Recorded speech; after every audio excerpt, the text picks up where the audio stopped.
know what that Also, is. though, I love the concept of eating in the dark foods that are acceptable to eat in the dark, and that nachos are not one of them. Because I'm with Pat, nachos off the table. You want to hear something? They really nailed it with evidence popcorn. of me eating certain foods, and so eating them in the dark in the movie theater is it feels like it gives me the proper amount of cover. Okay, but nachos, you're thinking it's dark. I might not be able to see what I'm doing with the nachos. The spill percentage is high. That's fair. I know somebody who used to bring matzo ball soup into movie theaters. You want to talk about insane? And they're in That's prison insane. now. We're in Sportsmanlike, presented by Progressive Insurance.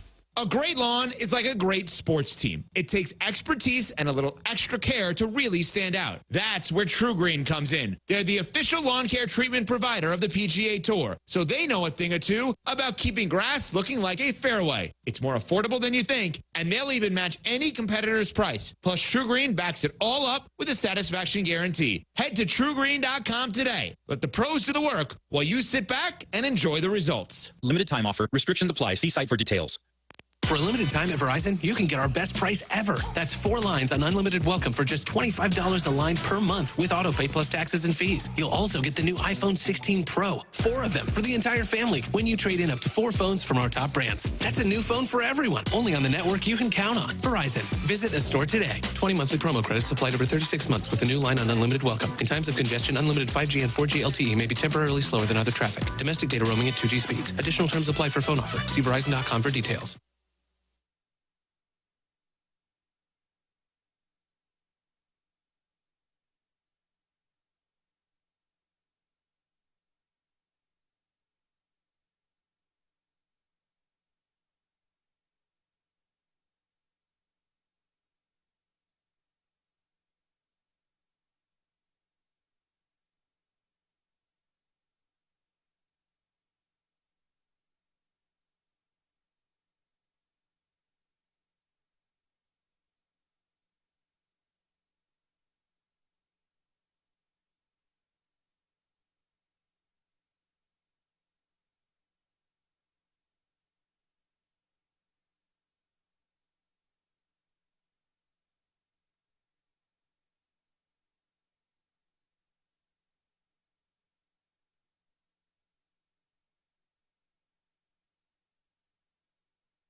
7 o'clock in St. Louis. You're listening to TMA. It's presented to you by Brown and Crouppen, Tim McKernan, Doug Vaughn, Martin Kilcoyne, and Doug. It's the birthday boy. Yeah, boy. The birthday jubilee show for Jackson Burkett. And Martin, what a program it is. It would always be a special edition on the Johnny Carson show when they would have his birthday. And I would say that this is the equivalent to the Tonight Show today. This morning in St. Louis, Missouri, March 13th, 2025, in which Jackson Burkett is no longer 26. Nay, he's 27. It's a big year. It's a big year. Feels like a big year. I was going to bring in a birthday cake, but I forgot, so I didn't. Oh, well. That's okay. What could Martin? Martin's pulling our Martin have a treat. cake? Hold on. I can do better. Oh, all I right. got you a quiche. Oh, some quiche. Oh, wonderful. How about that? What are you waiting for? Let's eat it That up. is nice. Oh, and I thought this would be a good adornment for your desk. Oh, Plastic look at tiger. Hi, Tiger. Beat Bulldog. Little plastic tiger toy. That's nice. There you go. That's just real nice. MD 2020 in the Thank you, YouTube chat, brought to you by Michelob Ultra, says, happy birthday, sweet prince. Well, thank you. Look at that, Doug. Sweet prince. Thank you. It's very kind. Feeling the love. I think you're going to get a lot of love today. That feels great. And there's surprise guests for you because it's your birthday. And one's coming up here in a matter of, 15 minutes? Yeah. I will say one of the surprise guests says, is it okay if I plug a product? And I said, I guess, yeah. We recognize this is a transactional process. Yeah. So I may have to lead. The birthday may be secondary to that guest promoting their product. How about this? Happy birthday, Virgin. That's from the Warson Woods Wacko. Take what you can get, I guess. Mm-hmm. Absolutely. Thanks, Three Dubs. No, 7:15 will be a call-in. And I think we got to be self-aware, Doug. Remember when they saluted Craig for like 3 days on the Today Show? Sure, yeah, that was nice. Craig's elementary teacher. Craig's family's here. So as I was throwing some things around, I thought we need to remain self-aware. But I think all of these will be enjoyable for the audience. It's not as self-serving. As Sure. It's not just about Jackson. It's about the audience. And I don't want it to be about me. I'm just happy to be here with people I respect, people I love working with on my birthday, and it's very special, you know? Oh, my gosh, Doug. 1998. 1998, but 2025 is the year for being grateful, you know? 2025 is the year for being grateful, and we'll be grateful when those Nets come down in San Antonio in less than 4 weeks. Yeah.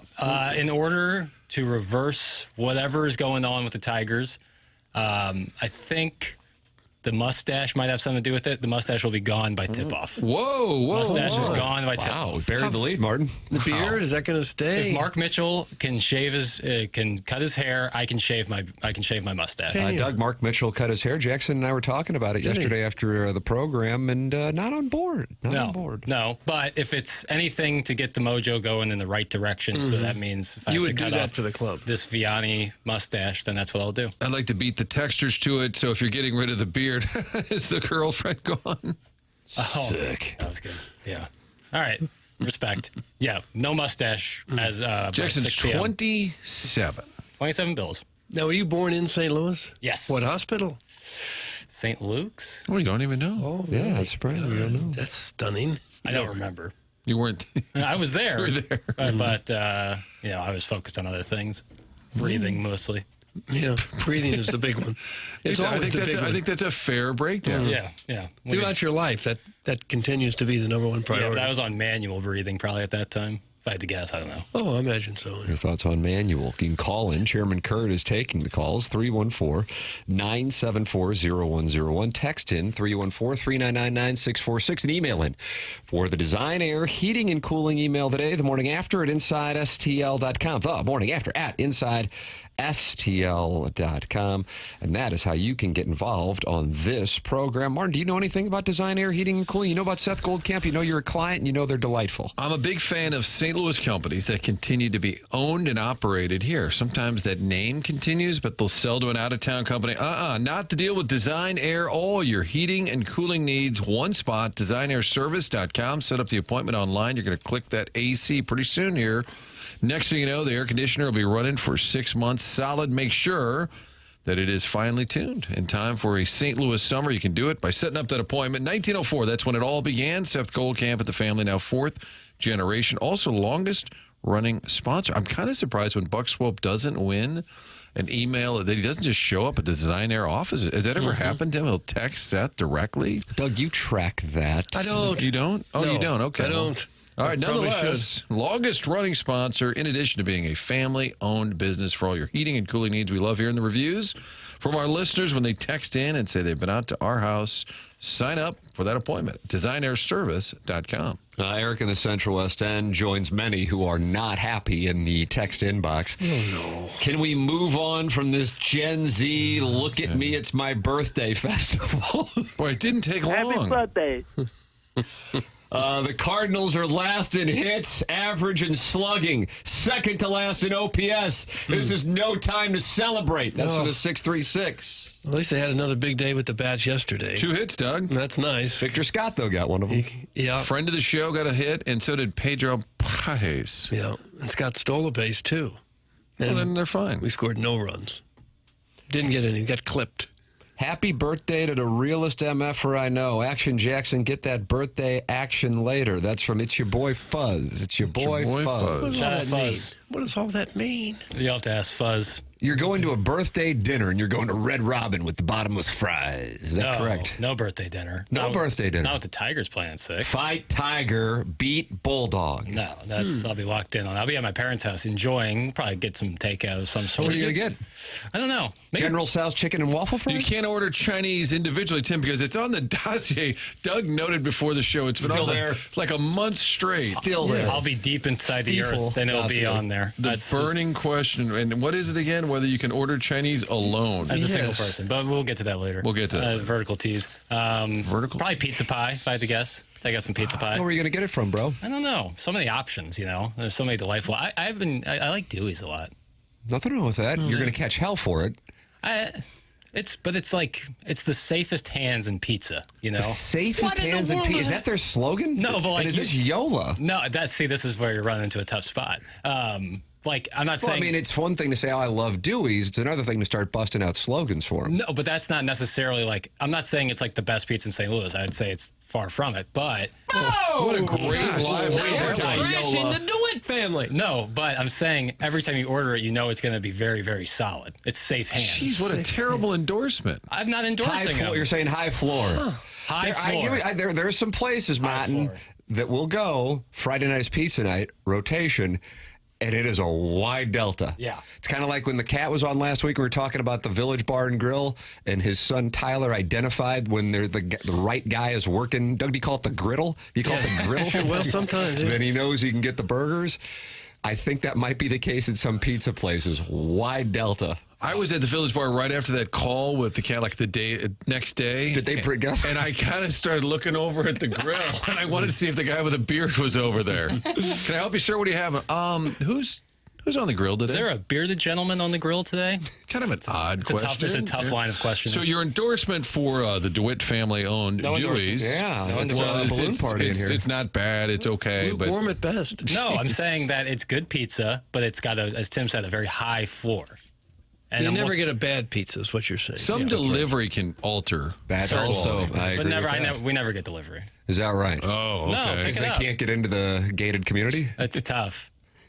Yeah, it's tough. But you go pick it up. If you got a car, go pick it up. How Yeah. about this text? I agree. Dewey's Pizza's for white people who don't know any better and have too much money. Doug, is that what their slogan is? For white people who don't know any I don't better believe so. and have No. too much money. You think if we could maybe buy more pizza in town? If you guys would go to Dewey's more, we could sign more players. Think it's related? Wouldn't hurt. Would not hurt. Just a thought. Happy birthday to two of my favorite people, Jackson and my mom. Enjoy your day, Jackson. That's from Scott's Wrinkled Ballsack. Did not offer you his That's so wife, though. kind. That's something that I think is important to note. That's so kind. Plowhawk's birthday tomorrow, too, so don't forget Wow. about that. And Martin's birthday's coming up on Monday. Doug Martin's birthday's Monday. Yeah, big Pisces out of TMA. It's a run on birthdays. Yeah. Wow. Mr. Steak finna be hopping for Jackson's birthday. Hashtag free steak. Hashtag safe Charles. It's from Doug's Prison. You going to Mr. Steak? What's Mr. Steak? I think it's from a bygone era. Sounds like a cut rate, I think you're Bonanza or Ponderosa, a place like that. Yeah. I think there might still be a Bonanza here or there. I think so. It sounds like where you go after a piano recital. To Mr. Steak. Yeah. What I remember, You've had a big day, tickling the ivory. Now you got to go get a T-bone. as a kid, you'd go to Ponderosa, and you were kind of excited because it was a steak, but you had to. But you would sit at a table with. It was like a prison table. It was like 20 feet long, and you would just sit with random people. They had a tray next to you. What are you in for? It's like mess hall. Yes. Guys, Jamie Rivers' birthday's on the 16th. Oh my God. Gosh. I think Marshy's birthday is right around then too. I can't imagine you don't know Marshy's birthday, and I would imagine he is getting you something for your birthday. I think Stalters is way up there too. No, I gave him a bad play in college basketball there. What'd you give him? Some Central Connecticut first half. No. Do we have to have an intervention? No, I got it from, shout out to Bear Down. I got it from my town. This is the Instagram account that Jackson follows and bets. He's not great at college basketball. Good Well, I hope you're football. betting a small amount when that Bear Down comes in. I haven't bet in a while. But I just gave Marshy this play because they do a bet the board thing on Fastlane. For Jamie's birthday, I think I'll get him a headset for call-ins. That's my game plan. If I can be so bold. All right, we got a surprise guest coming up here in 5 minutes, so this is going to be glorious. And this is in honor of Jackson's 27th birthday. It is a gala, Doug. It is a gala here on TMA. Tim McKernan, Doug Vaughn, Martin Kilcoyne, Jackson Burkett, Chairman Kurt with you. The first of many surprise guests for Jackson's birthday gala coming up in a matter of moments here on 101 ESPN.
6 time need and fewer.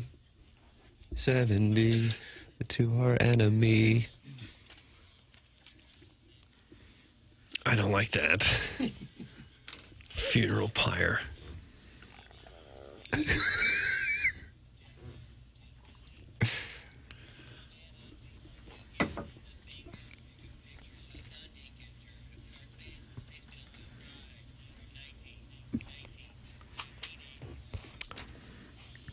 Just brilliant. Yeah.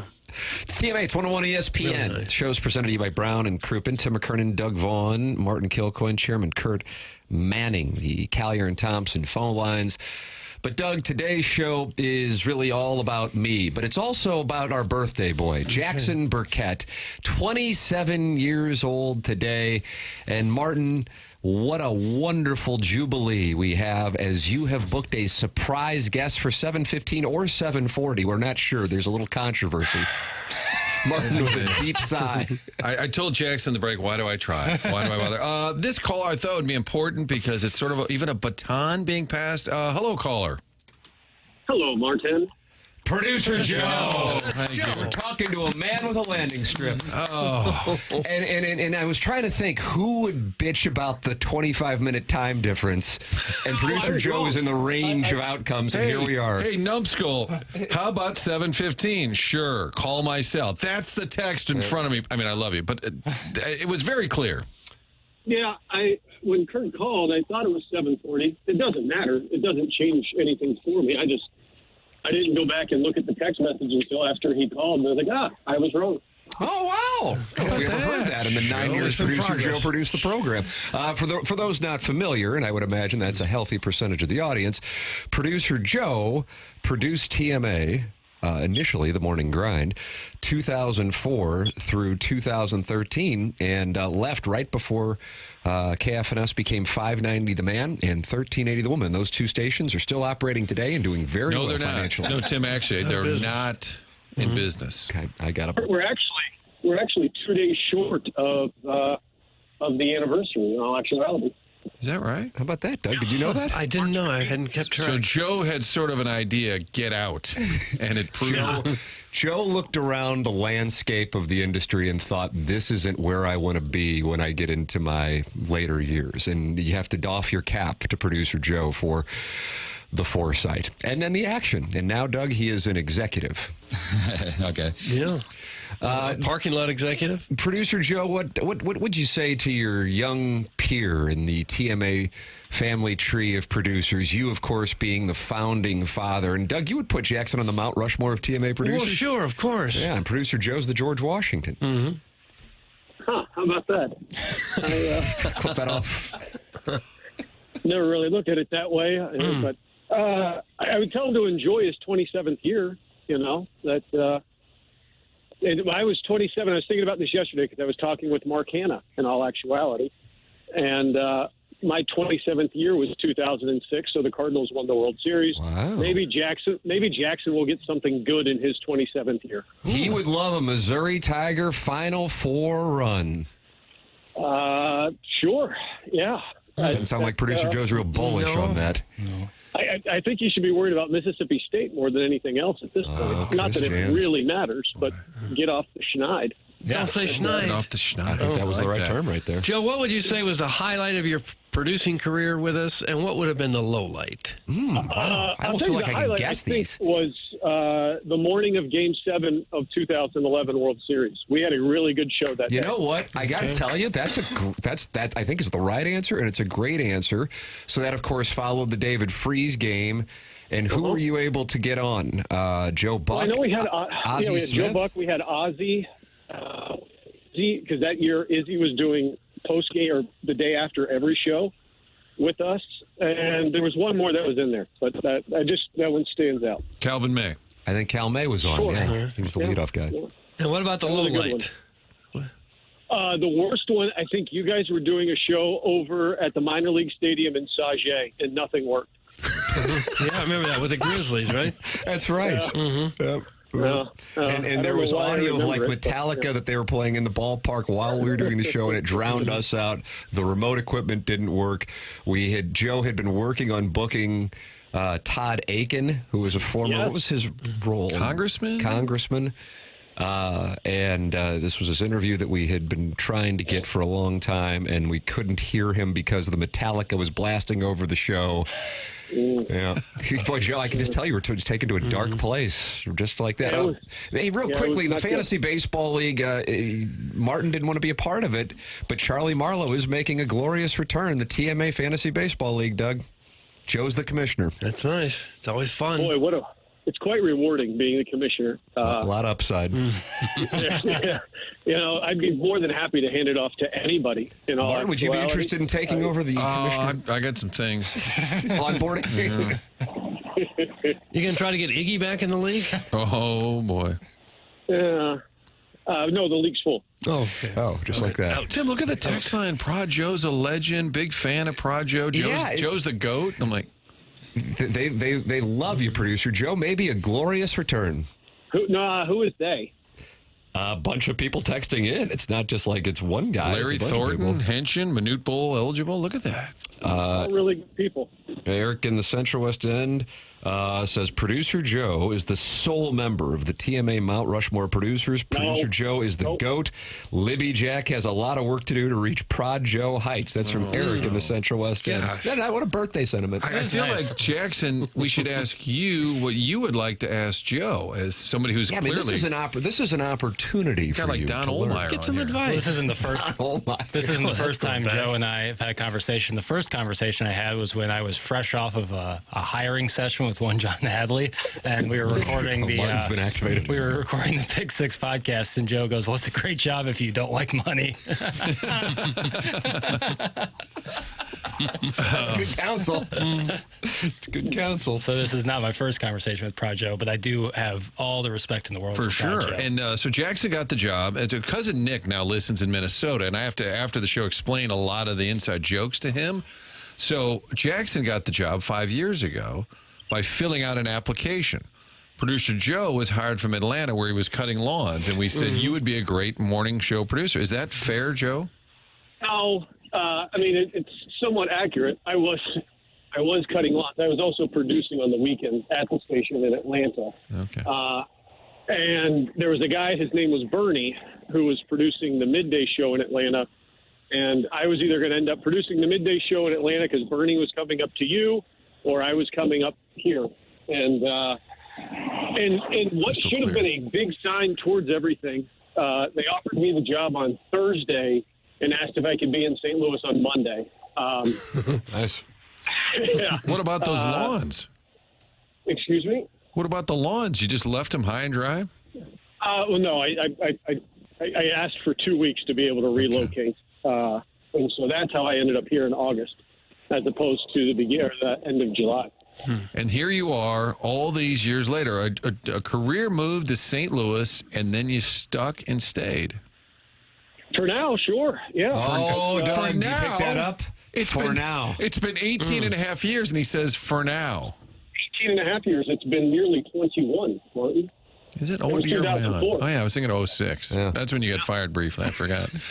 Yeah, that was a really good day. I remember that. For the record, we were doing a program across from Rams Park.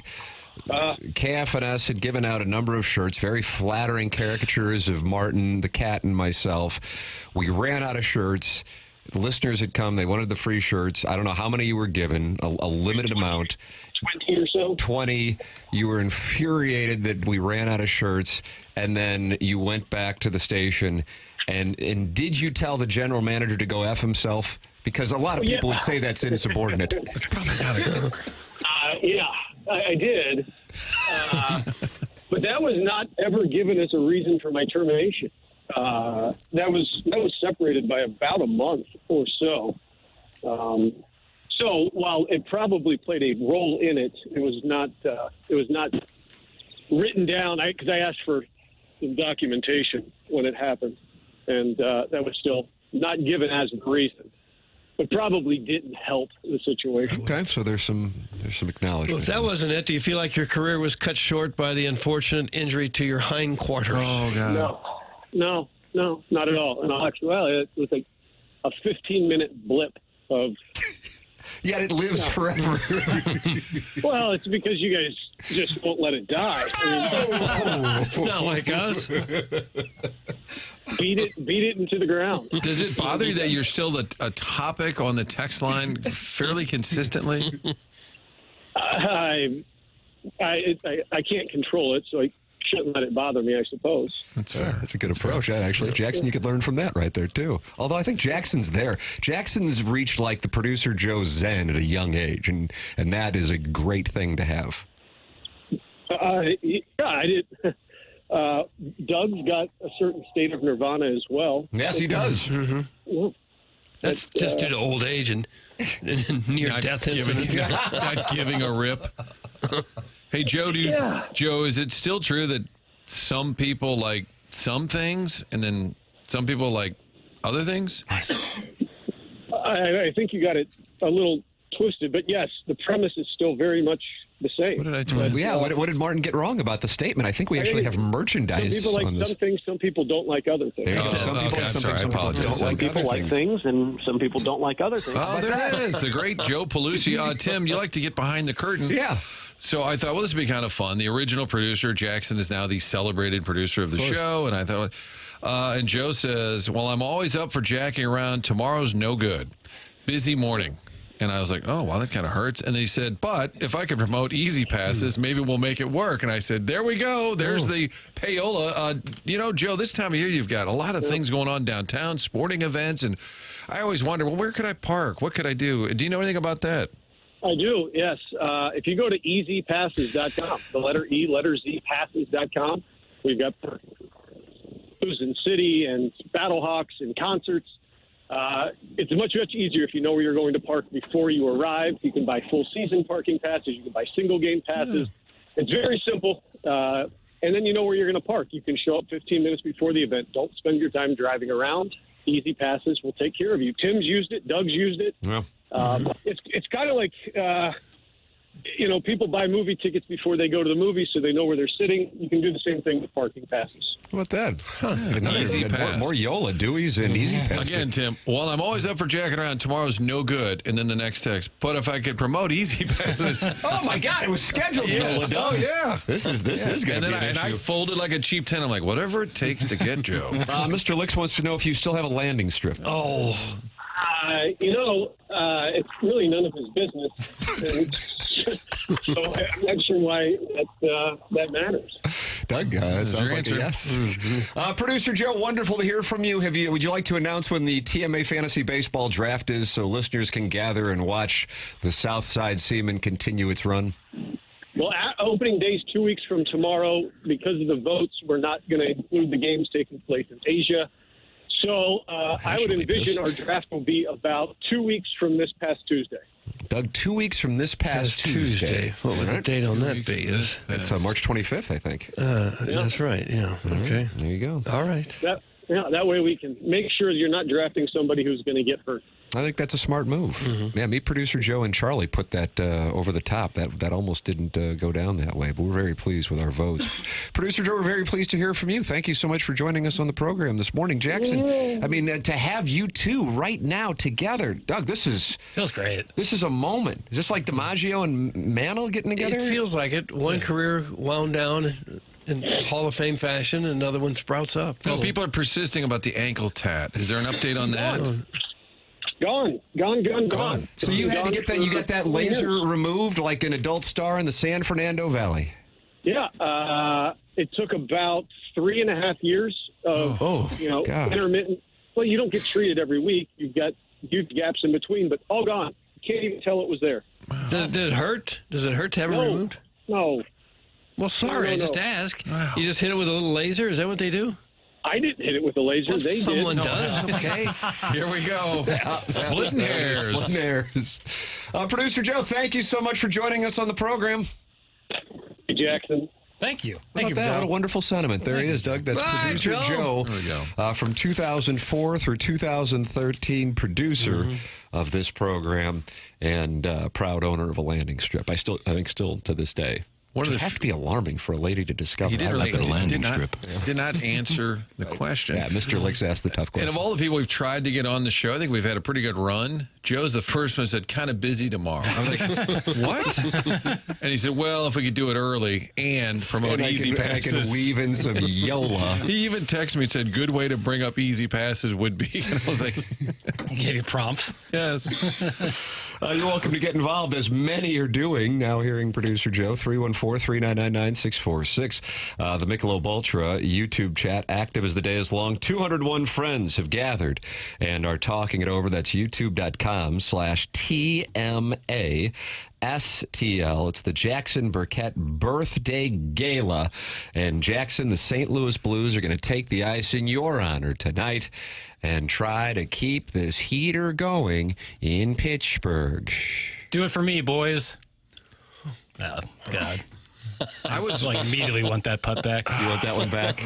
Missed a 2-footer. Do it for me, boys. Second guy scratch. I was watching the Calgary-Vancouver game at work, and I said, I just don't want overtime. Because that way everybody... 3-point game. Everybody gets at least a point. So what do? 3-point game. Overtime. And a shootout. Vancouver wins, so they get the 2. Calgary gets the 1. The Blues are now... This is the Vaughn index, Doug? Yes, it is. Well, actually, I'm looking at the standings. You can give the index, but the Blues are 2 points behind both Vancouver and Calgary. Vancouver has now played the same amount of games as the Blues. Calgary, 1 less game. So that's the standing. What about the Vaughn index? I would have to do a quick little math Okay. calculation Yeah. here. Was that a little gerbil? I got the Blues at 69 on the Vaughn index. And Calgary and Vancouver, let's see, they did play last night. You said that went to overtime? A shootout. Okay. Yeah, Vancouver win. Calgary's a 71, and Vancouver is also a 71. Oh, yeah. What about the Blues? 69. That's the Vaughn index. Yes. Starting to wonder about this index. Very It just accurate. coincidentally matches the Extremely standings accurate. every single time. I guess if it had to go to overtime, Vancouver was the team you would want to win that because they have played the same number of games as the Blues. And they're playing heads up to a week from tonight. Yeah. Blues still get to play them, and as Jamie Rivers said yesterday, he thinks Calgary's a better team than Vancouver, so he thinks the Blues can overtake the Canucks. But Utah's playing well, too. Utah's tied with the Blues. Major surgery was needed to fix the Canucks. It's the Canucks. According to them. How could you possibly not know the word Canucks? To fix the Canucks. Canucks! What's the context there? It was a TV station in D.C. I was about to say, if that was in Canada. they'd be shipping you yeah, out. you couldn't do that in B.C. But I think it was in D.C. where that anchor Capitals report of some sort talking about the Canucks. Okay. Well, we've all made mistakes. Could but this was one's it kind of funny. It could have been a news person. Sometimes that happens when they struck have. me as that.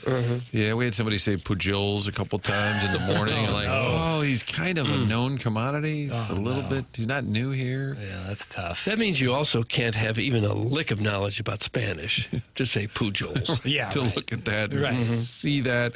I heard a news anchor in town when Wainwright re-upped, they said, all right, we got the big lefty coming back. And the sports person went, well, sure. It's you don't want to call attention to it. Correct.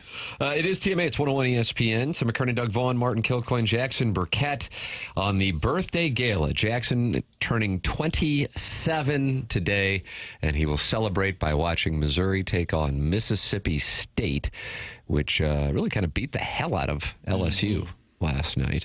Meanwhile, in the nightcap, the Oklahoma Sooners and Georgia Bulldogs Oklahoma did got the battle. Yep. And so Porter Mosier's bunch is going to go to the NCAA tournament, you think? Yeah. Former Rick Majerus assistant going tournament, you think? They're going to tournament? If they're able to beat Kentucky today, they won't have to be in the first four, I don't think. And then, but they're for sure in now. I think they're one of the last four in, but in now, especially with Ohio State losing yesterday to Iowa. So Illinois will play Iowa now.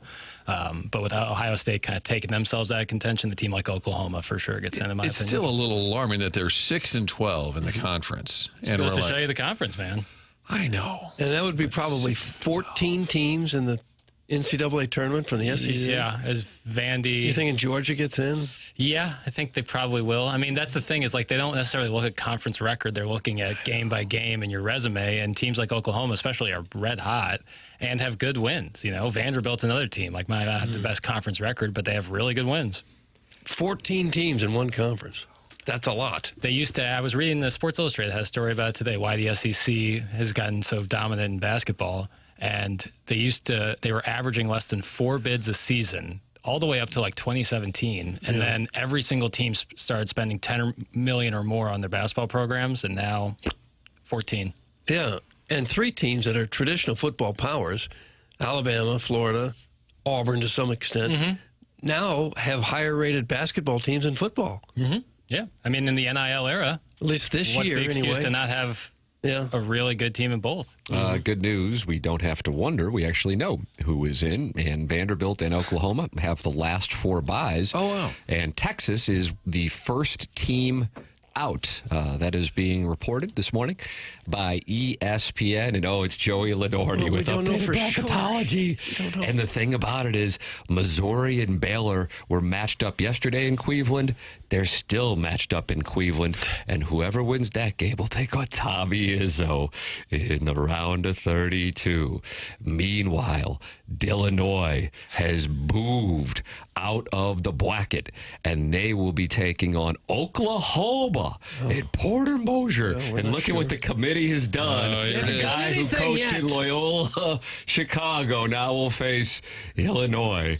And he will be coaching the Sooners against Illinois in that game now in Denver. Illinois moves out of Milwaukee because what took place between Oklahoma and Georgia.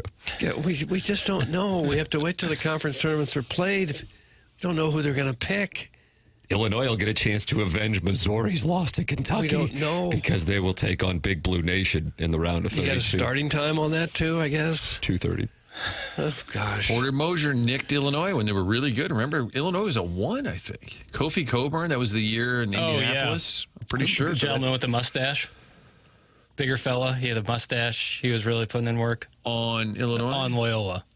Oh, yeah. Yeah. Great free throw shooter. Right. Was that the Io DeSumo year? Kind of a nimble, with Kofi. Yeah, but that's again, the committee, it's just an accident that Porter Mosier might have to play Illinois, even though they have that history. See? Like that committee. They're so creative. Well, they haven't done it yet. The Cougars of SIU Edwardsville taking on Jackson State. The winner of that gets Auburn in Lexington. Okay. I got to tell you, and I mean this sincerely. I actually have. I've thrown a play on the Billikens to win the A-10 tournament. I think that there's something live there. Looking forward to it. They play Davidson today. New assistant general manager Steph Curry.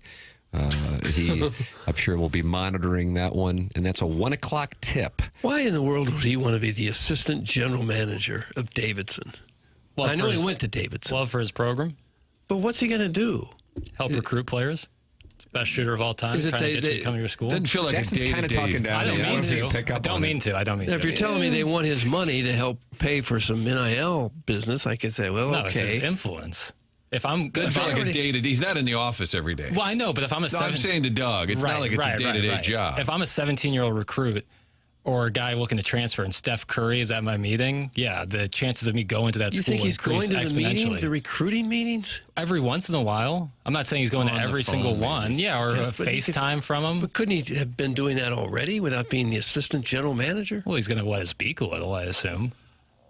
I feel like the title feels a little ceremonial. Like he loves Davidson. Like it's calling attention to the fact to kids. Hey, remember Steph Curry is associated with this program. Yeah, I think now it's official. Yeah, and I think that's if I'm Davidson, if I'm the AD at Davidson, I'm jumping with joy. I saw that one of the Celtics assistant coaches or one of their front office people left to become general manager at Arkansas. Is that right?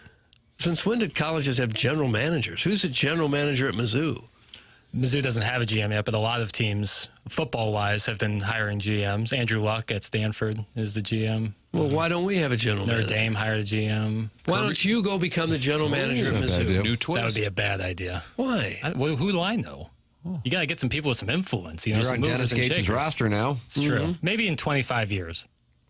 I got to marinate. I thought the athletic director was the general manager. Kirby Smart at Alabama said, or Georgia, Kirby Smart said, I don't want a GM.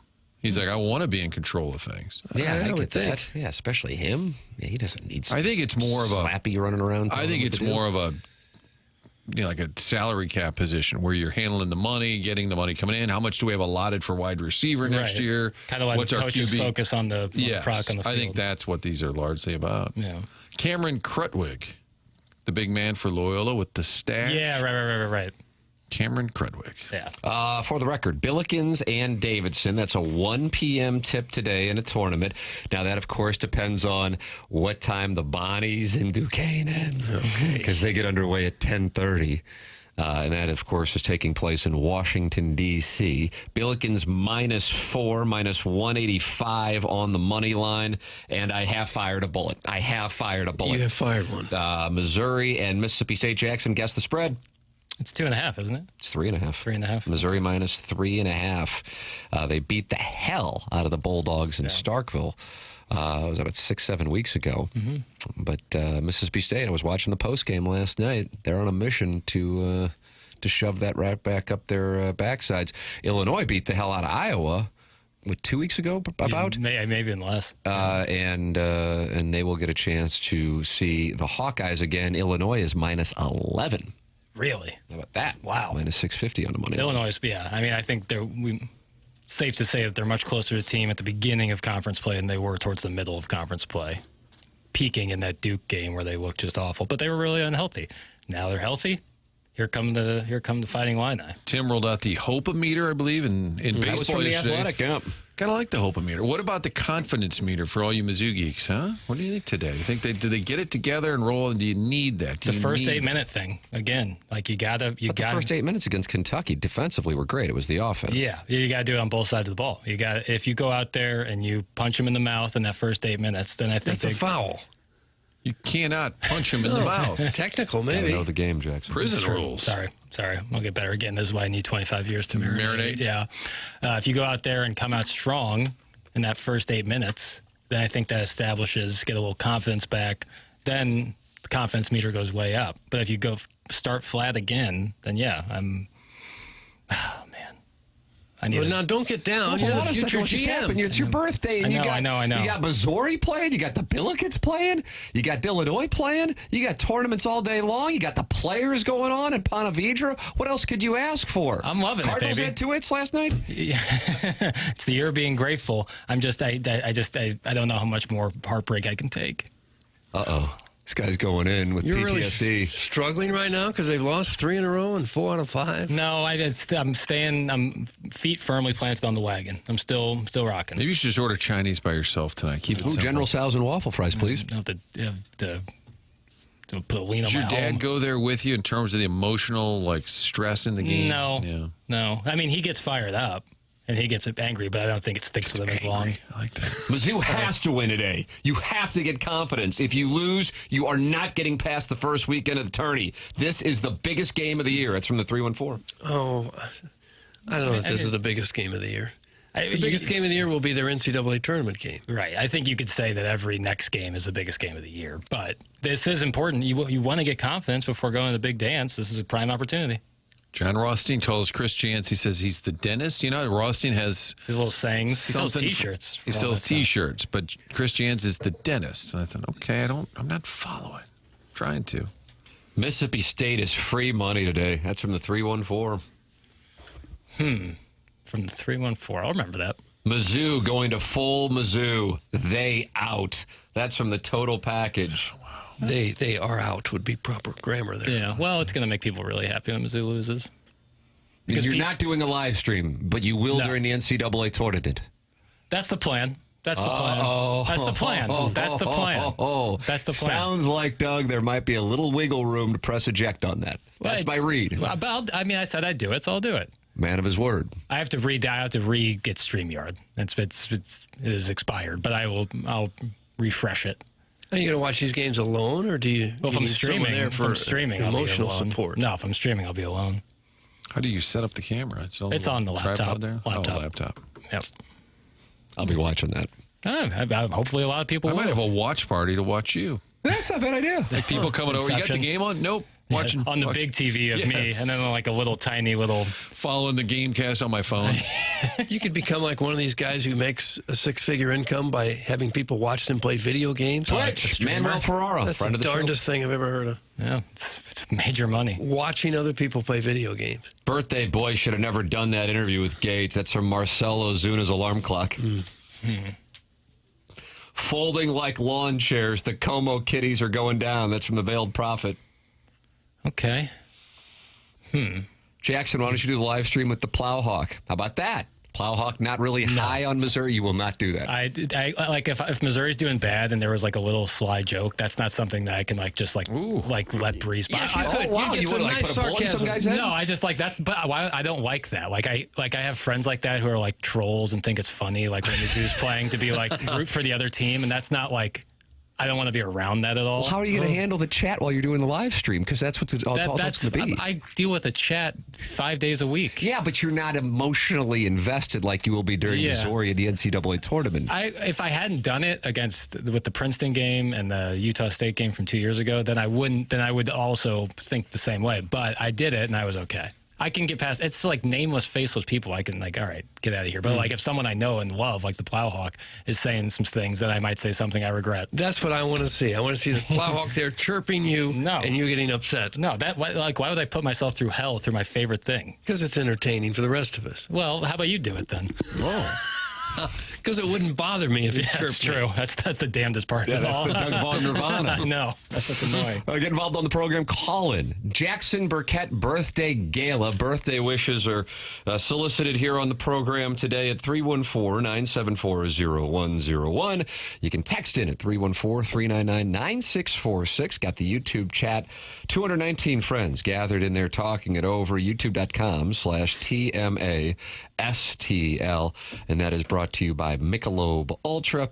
And, of course, email in for our Design Air Heating and Cooling email today, the morning after at InsideSTL.com. The program is presented to you by Brown and Crouppen in St. Louis, founded in St. Louis in 1979. If you're in a spot where you're going to need a personal injury attorney, wouldn't you want somebody who is local? That's Brown and Crouppen through and through. Not only founded in St. Louis, but committed to the St. Louis area. It's Brown and Crouppen online at brownandcrouppen.com, or you can call 314-222-2222. That's 314-222-2222. Brown and Crouppen. Remember, the choice of an attorney is an important decision. It should not be based solely on advertisements. Jackson, am I good to go to a break? I see you and Chairman Kurt are like telepathically communicating. It's just sometimes the communication is it's an important part. Yeah, we can go to break. I'm sorry. What school? What training? The Progio, we're talking 20 years ago. Yet it still kind of weaves in to this day. Sometimes the communication is an important part. That was just another me. T-shirt. That was just me buying time. No, we're good. Now we're good. Okay. It's unimportant. Okay. Boy, this live stream talk has rattled him. No, Somebody said you I were. think the tee shot's going right. Somebody said you were a crab ass the last time you did it. I wasn't a crab ass. Well, maybe during the Princeton game. Okay, well then there's the answer. 636. Well, it's my free time. I can be a crab ass if I want. Well, you said you weren't, but then you said maybe I was. How about this offer? Mr. Licks, this guy's an entrepreneur. He has a place in Huntley. He says, I would actually pay money to watch if the chat room were restricted to just Mr. Siders and Eric from the Central West End. Would you like to just limit the chat room to just Mr. Siders and Eric from the Central West End during your Missouri live stream? No, that sounds awful. I actually think that might not be too bad. If it's just those two? Yeah. And so no one else can send a message? Right. But then people wouldn't watch. They watch to watch the hate? Oh, yeah, but they want to say something, That's why I think gets people going, is the interaction. What about a live stream when you shave the mustache, just to kind of get Mizzou back on track? Maybe I'll just take a vid. Okay. Don't say vid. I knew it. Although it's going to be hard. You got plenty of time. It's a long show. Left hand. It's too tough. Jackson has the maturity of a 70-year-old in everything besides Missouri. With Missouri, he turns into a 3-year-old. That's from the Hunchback of Vaughn Castle. Well, yeah, it's a decent split.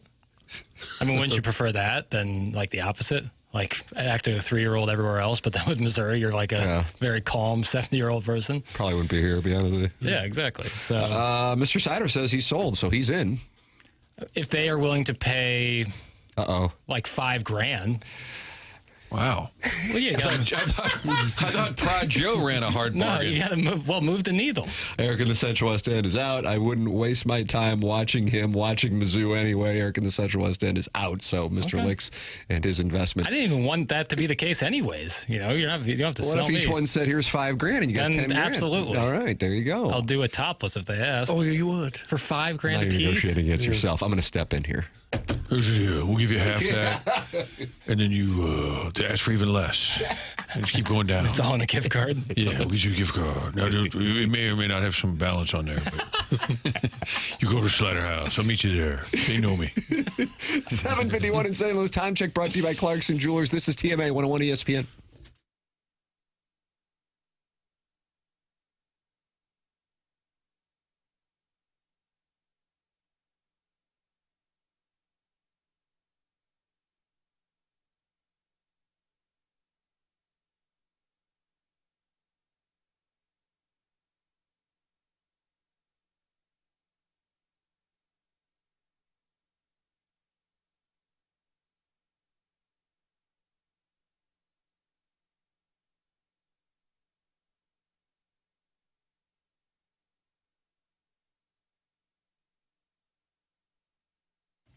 It's Tim McKernan here for Stewart's American Mortgage. If you are someone who is looking to purchase a home, a refinance, or if you are looking to consolidate some of your ugly credit card debt, maybe you don't know exactly what direction to go with any of these things. Well, that's where Stewie can come into play and help you. Plus, you can call him directly on his personal cell phone at 314-324-4440, or you can Google the Bagel Loan. That's Stewie with Stewart's American Mortgage. What's the Bagel Loan? If you borrow $200,000 or more, there are no underwriting fees, no appraisal fees, no title fees, no lender fees, and no closing costs. Stewie is your guy, and he makes it easy. Any questions on rates, the industry, the trends, give Stewie a call. Call him directly on his personal cell phone at 314-324-4440, or you can Google the Bagel Loan.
This is Action Jackson with the Sports Center update, driven by Johnny Londoff Chevrolet and Johnny Londoff Autoplex. Blues back in action tonight, taking on the Pittsburgh Penguins. You can catch that game right here on your home of the Blues, 101 ESPN. Pregame at 5 p.m., puck drop at 6 p.m. That was another Sports Center update, driven by Johnny Londoff Chevrolet and Johnny Londoff Autoplex. See them at londoff.com. Chevy, together we drive. Are you kidding me?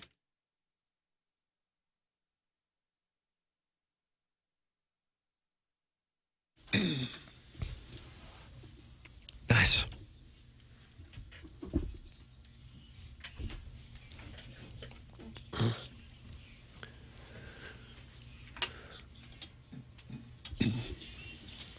So good. 2 weeks from today, they'll be playing this in downtown St. Louis as the Mound City comes together to celebrate opening day. Tickets still available. Doug, breaking news. The Cardinals have signed a player. They become the final team in Major League Baseball to sign a team or sign a player. Phil, we have looked up the pronunciation, and we have come to the conclusion that is Maton. Maton, M-A-T-O-N. Okay. No relation. He's a young guy just coming up. Nope, he is 31. He had a 3.66 ERA in a combined 71 games for the Mets and Rays last year. Phil Maton is a member of the St. Louis Cardinals. Your reaction, 314-974-0101. That's how you can call in the Callier and Thompson phone lines with the reaction to the Maton news. Does it change your thoughts on the season, Tim, in any way? I love this club. Yeah. Players don't ask to be overpaid in our city. Nice. This move is likely to help the club get hot. And you know what happens if you get hot? You can win this, baby. Yes! Come on. This guy pitched pretty well last year. He pitched a lot. I will say they've actually been good, though, at finding a random bullpen piece, whether it's Kittredge or Luis whether Garcia. it's Gio Gonzalez. Even Fernandez last year, they have been pretty good at identifying a random arm to plug into the bullpen. So I'm on board. Friend of the show. His stats say he pitched 40 games in Tampa Bay and then 31 with the Mets all last year. Yeah, his modus operandi is I'd like to pitch in about half the games if I could. Yeah, and that's what he did. They love the fans, not money. That's why he's here. It was the fans, it's not the money. So this looks like a guy that'll be on the team, though, based on what he's done in his career. So I don't think it's a minor league piece. I think this guy is actually going to stick. So it's a huge move for our club. From the 314, my reaction, World Series, here we come. What a joke! Oh, come on. 314. I'm stoked. We're going all the way now. This is exactly the guy I was praying for. That's from What's Eating Albert's Pools. Oh. Let's see. He had 30 strikeouts in 28 innings with the Mets. ERA 2.57 the last half. He was darn good the last half of last year. Really? Yeah, he was. Other teams just didn't see it. No. And so the Cardinals were able to get him on Jackson's birthday. Jackson, what a birthday present for producer Joe and now Phil Maton. That's a nice gift. That is nice to have. A Cardinal bullpen piece or producer Joe, which one has meant more to you? Only one has a landing strip. It's true. As far as we know.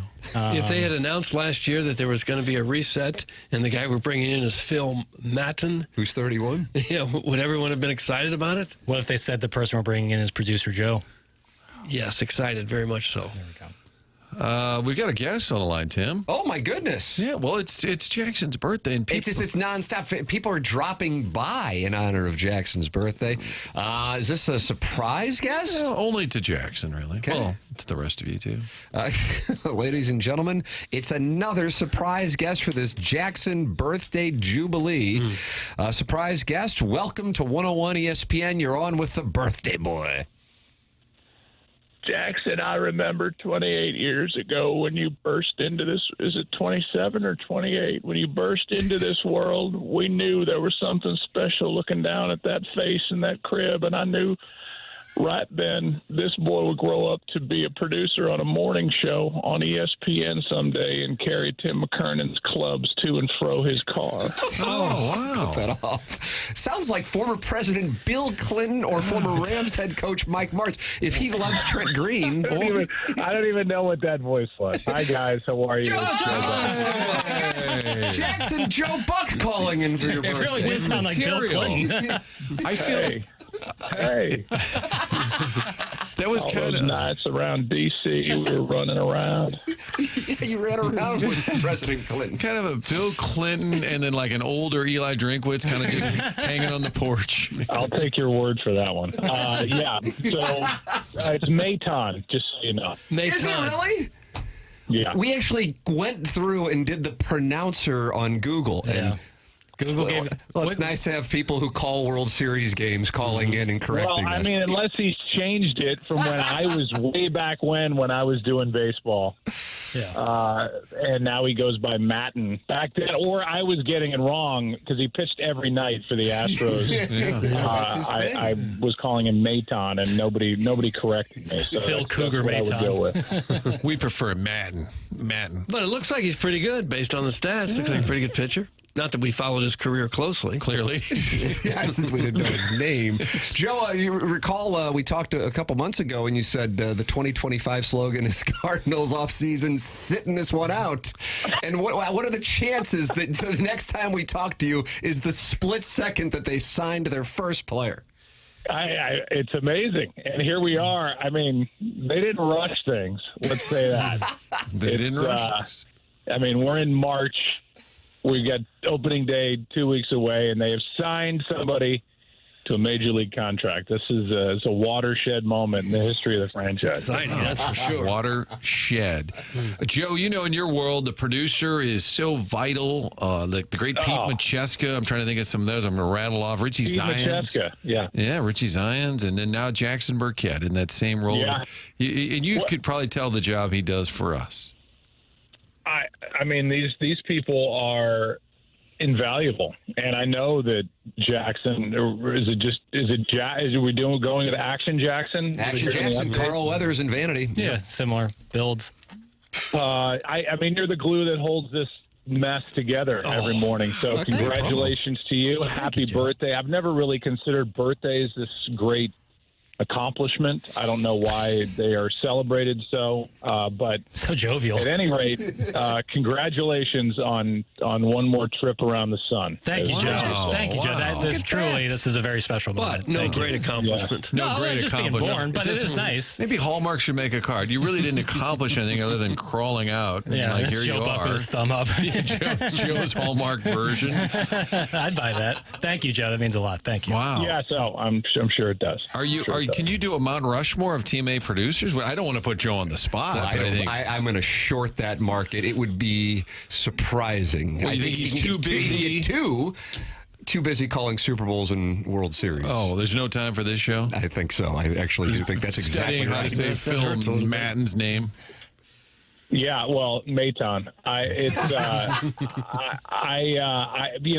was a broadcaster that was in both sports and in news and entertainment who theoretically, can't say that I ever was aware of or saw the list, but kept a running list of his pallbearers in his coat pocket, and that list would change as the days would go by. So somebody would jump on, somebody would fall off.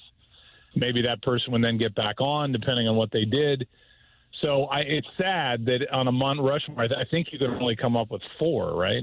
That's kind of the limit. It's a standard Mount Rushmore. Yeah, I mean, I don't know. I mean, I start thinking about him. I mean, producer Joe. Yeah, it's the George Washington. Mm-hmm. Yeah, I don't know that not necessarily a great producer, but just kind of fun to bat around a little bit. That's fair. I think that's accurate. Yeah, I think it's a tight read. Yeah.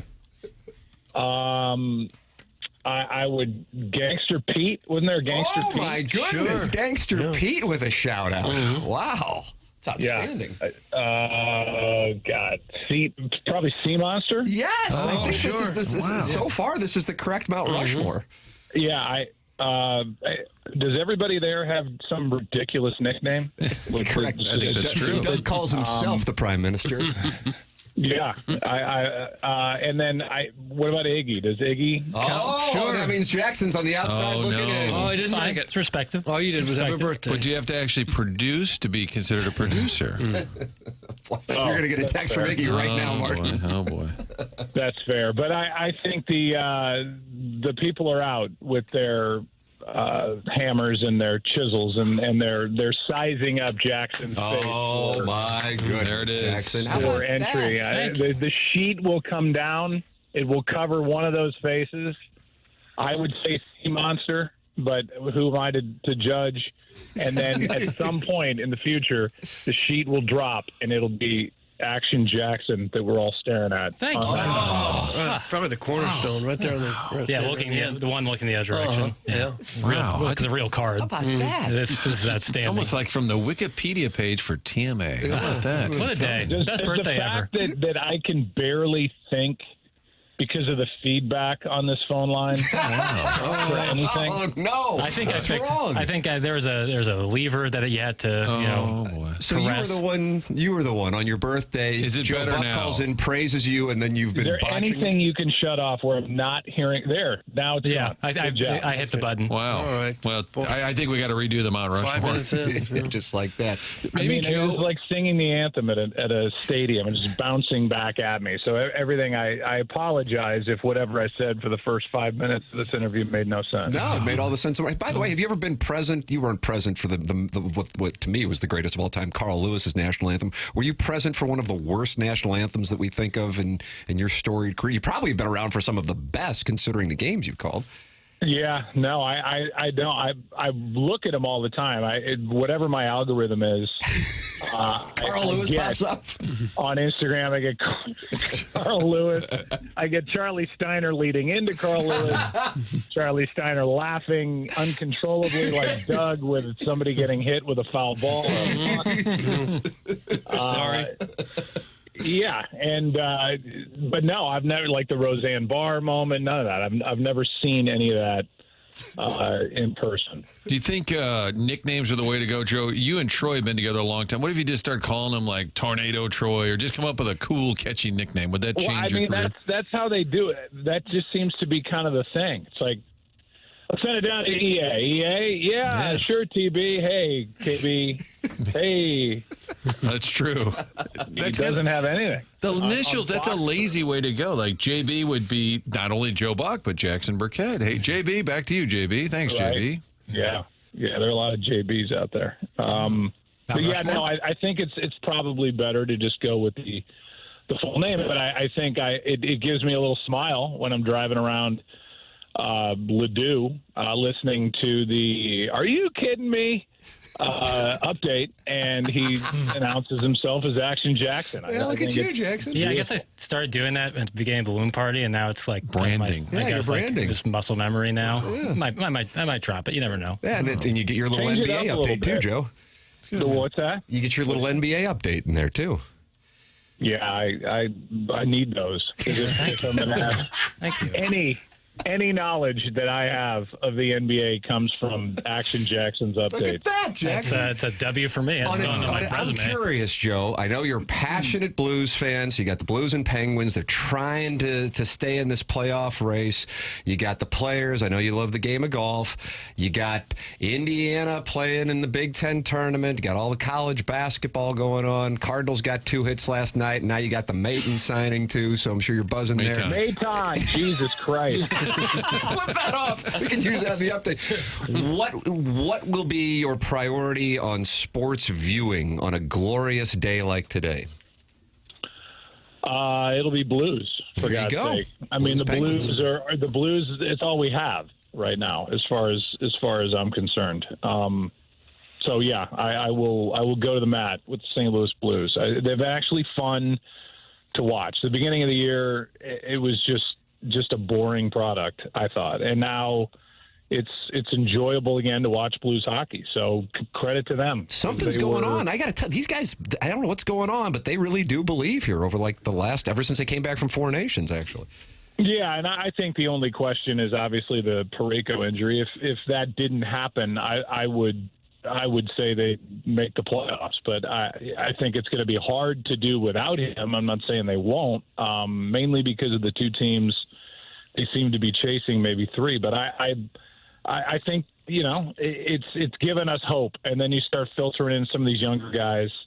Now I sound like John Hamm on a Blues broadcast. I was going to ask you about him, though, because we had J.K. initials, John Kelly, J.K. on the other day, and he said, John Hamm really is a fan. And I think, and you're around Hollywood people, you could tell some of them, oh, my Cubs this year are amazing. Like they have no clue. I feel like John Hamm really is into it.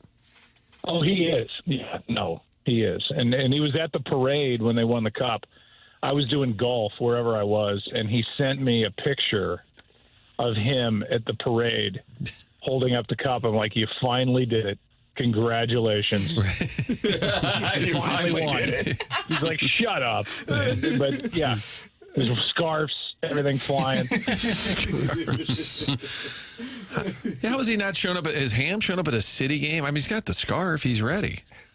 I mean, John Hamm, since I've known him when we were, I don't know, I probably met him when I was 15. He's always been a huge sports fan. This is not, as you said, Martin, this is not a put on of like, hey, I think it'd make me more relevant if I wore an old Blues hat and knew, he grew up with John Simmons, Ted's oldest son, and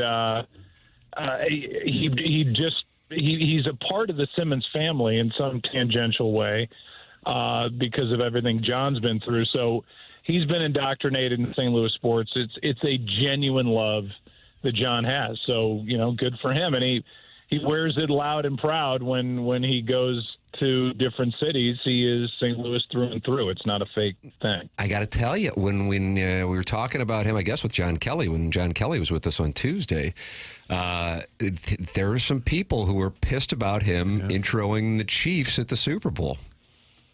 Was he a Chiefs fan growing up? Do you know if he was a Chiefs fan growing up? I don't think so. No, I think he rooted like I did, like I'm sure you did for the Cardinals. Yeah, I just think they grabbed somebody from the other side of Missouri. But my God, I mean, the Chiefs have Yeah, where was your boy Paul Rudd on that one? I would have thought he would have gotten the nod. Rudd was there with his son. Okay, but he didn't do it. I would imagine they asked.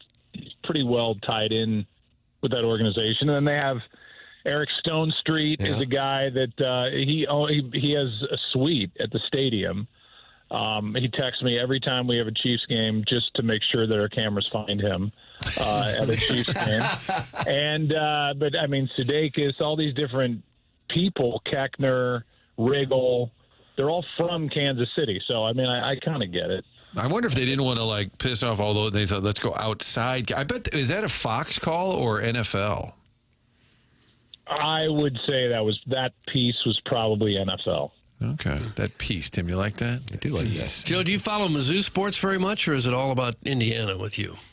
Yeah, I really no, I don't. I mean, when they enter the tournament, and I know Indiana's kind of on the bubble, I will root for Mizzou.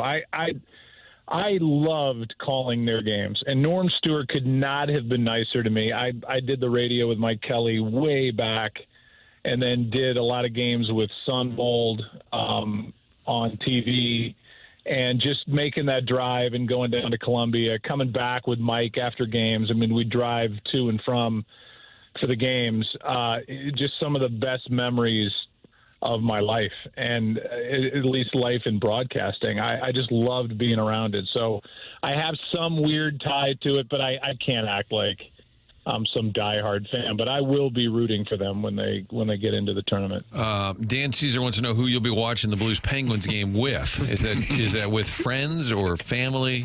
I will be so by myself. Okay, it'll be it's not required viewing in the bunkhouse and the media views. But you did make the world take. You're calling a baseball game 2 weeks from today. Glorious return, back like Jordan. Yeah, it's It's a little ridiculous. An executive at ESPN asked me to do it. His name's Mark Gross, great guy, good friend. He just got reassigned to baseball. He's like, hey, look, we have a spot. I don't know if you would, but I'd love for you to do it. And like I said yes to David Hill doing bass fishing years ago, I said yes to Mark only because I'm hoping to get hit by a foul ball so that I can. I love that. I absolutely love that. I was going to ask if you've ever been hit by a ball. I can't imagine you, Doug, at night scrolling through Instagram. Although I can't imagine you having Instagram. I try. Those are the only videos I get are people running down steps and falling and going face first into a wall. And you must just cry yourself to sleep. I do. Have you ever been hit by a ball up in the booth doing all the games you've done? No, I have not. I've come close, but not. Never been hit. I got hit by a foul ball on my first date with my future first wife. Does that make sense? Yeah, I didn't see the video. I was at Busch Stadium. I've been hit by a foul ball twice. Once when I was a little boy, we were in Cincinnati, my mom, dad, and me. My dad's doing the game with Mike up in the booth, playing the Reds. I walk over from the hotel with my mom. I'm maybe, 8, 7, 6, or whatever I was. I was young. And outside the stadium, they had a souvenir stand, and they were selling those plastic batting helmets, and they had a Cardinal helmet there. And I begged my mom to buy me one. And so she buys one at the souvenir stand. We go in. We're on the left side, like behind, I guess it would have been the visiting dugout, but maybe it was the Reds dugout. I don't know, third base side. There's no screen in front of us. And my mom says, now if a foul ball comes over here, because we were pretty close, you have to duck your head. So I was young enough to not really know what to do, probably 15. But I was, let's say I was 5. And so Pete Rose is at the plate batting left-handed, and he hits a slicing foul ball that's coming right at my face. And I duck my head. The ball hits the plastic batting helmet that my mom had bought me she hated the fact that she was buying me the helmet. It hits the helmet, lands in the lap of the guy behind me, leaves a mark on the helmet. My dad's doing the game and is broadcasting and goes, whoa, there's a foul ball into the seats. Watch out down there. And he gets his binoculars out, and it's me that got hit. Nice. And so I guess the next time the Cardinals played the Reds, and they took me to the little emergency room at Riverfront Stadium. And the next time the Cardinals played the Reds, I had a signed poster that's still on my wall in my basement from Pete Rose. It says, to Joe, sorry I hit you, Pete Rose. How about that? And that's why he's not in the Hall of Fame. And he hit Joe with a foul ball. Did you know that? Kind of mean-spirited. That's pretty cool. If you're going to get hit by a foul ball, the hit leader, that's pretty cool. Yeah, well, true. And the next time was at Busch, left side of the stadium, on my first date. I've got my leg. There's nobody over there, nobody in this area. I put my leg on the seat in front of me, and I was trying to be cool, slicing foul ball. I'm like, oh, that's going to go 2 rows behind us. Slices and cracks me right in the knee. Oh. So that's if you want to impress your hopeful girlfriend. Get hit by a foul ball without moving a muscle at Busch Stadium. Did you at least get the ball? Either occasion? You didn't even get the ball, did you? Neither time did I get the ball. No. That hurts. That hurts. Yeah. Still funny, but it hurts. Yes. Joe, I don't know if you're taking any questions here from the text inbox. Yeah, sure. Chairman Stephen Wildwood says, I saw Joe at Sportsman's the other day. What's his go-to there? And by the way, he looked cute. That's from Chairman Stephen Wildwood. He was our Listener of the Year in 2023, as you probably know. Yeah. Wow. I can't tell you the pride I feel swelling inside me to be asked a question by this person. With Chairman Steve. Chairman Steve. Yeah, Listener of the Year 2023. Chairman Steve. Yeah, Listener of the Year. My go-to is a turkey burger with jalapenos and steak fries. Nice. And maybe half of a Natalie's Power Salad, which is kale. Although it does come at times drenched in dressing. Okay, so keep that in mind. I like that. Didn't Jackie Smith build those tables like out of bats and chairs? Wasn't that a Jackie Smith operation? It used to be Jackie's place. Yeah. I think he built when you it. were running around Wisconsin. That's fair. And then, the Probsteins bought it. Saw Jim there last night. And then at one point, Norm, Jim's dad, asked my mom and dad for family pictures. So there's a whole corner of Sportsman's Park, even though we have no ownership or anything, that is just family pictures of like my life, my dad's life, and my mom's life, and sister, and half brothers and sisters growing up. It's kind of odd, actually. That you're dining amongst the I family like to go photo there, album. Tim, and then I say, look, it's the great one. And they're like, it's Joe Buck. I'm like, no. Wayne Gretzky is behind him over there. It's unbelievable. People watching pretty good at that place. Yeah, it is. It is. It's nice. A nice time. Nice time. Joe- Last night, good night to be on the patio. Go ahead, Tim. Go. No, I apologize. This one's so important, and I hope we're not airing private business publicly. Has Joe bought his season pass to Raging Rivers yet? That's from a new bowl that's eligible. fair. Well, that's a great question. And if you're going to get one, you got to get it now because they'll do a discount the earlier you get it. You don't want to be a walk-up customer at Raging Rivers. So I'm actually I bought a decade pass. It's something that they introduced 2 years ago for the boys. What a treat!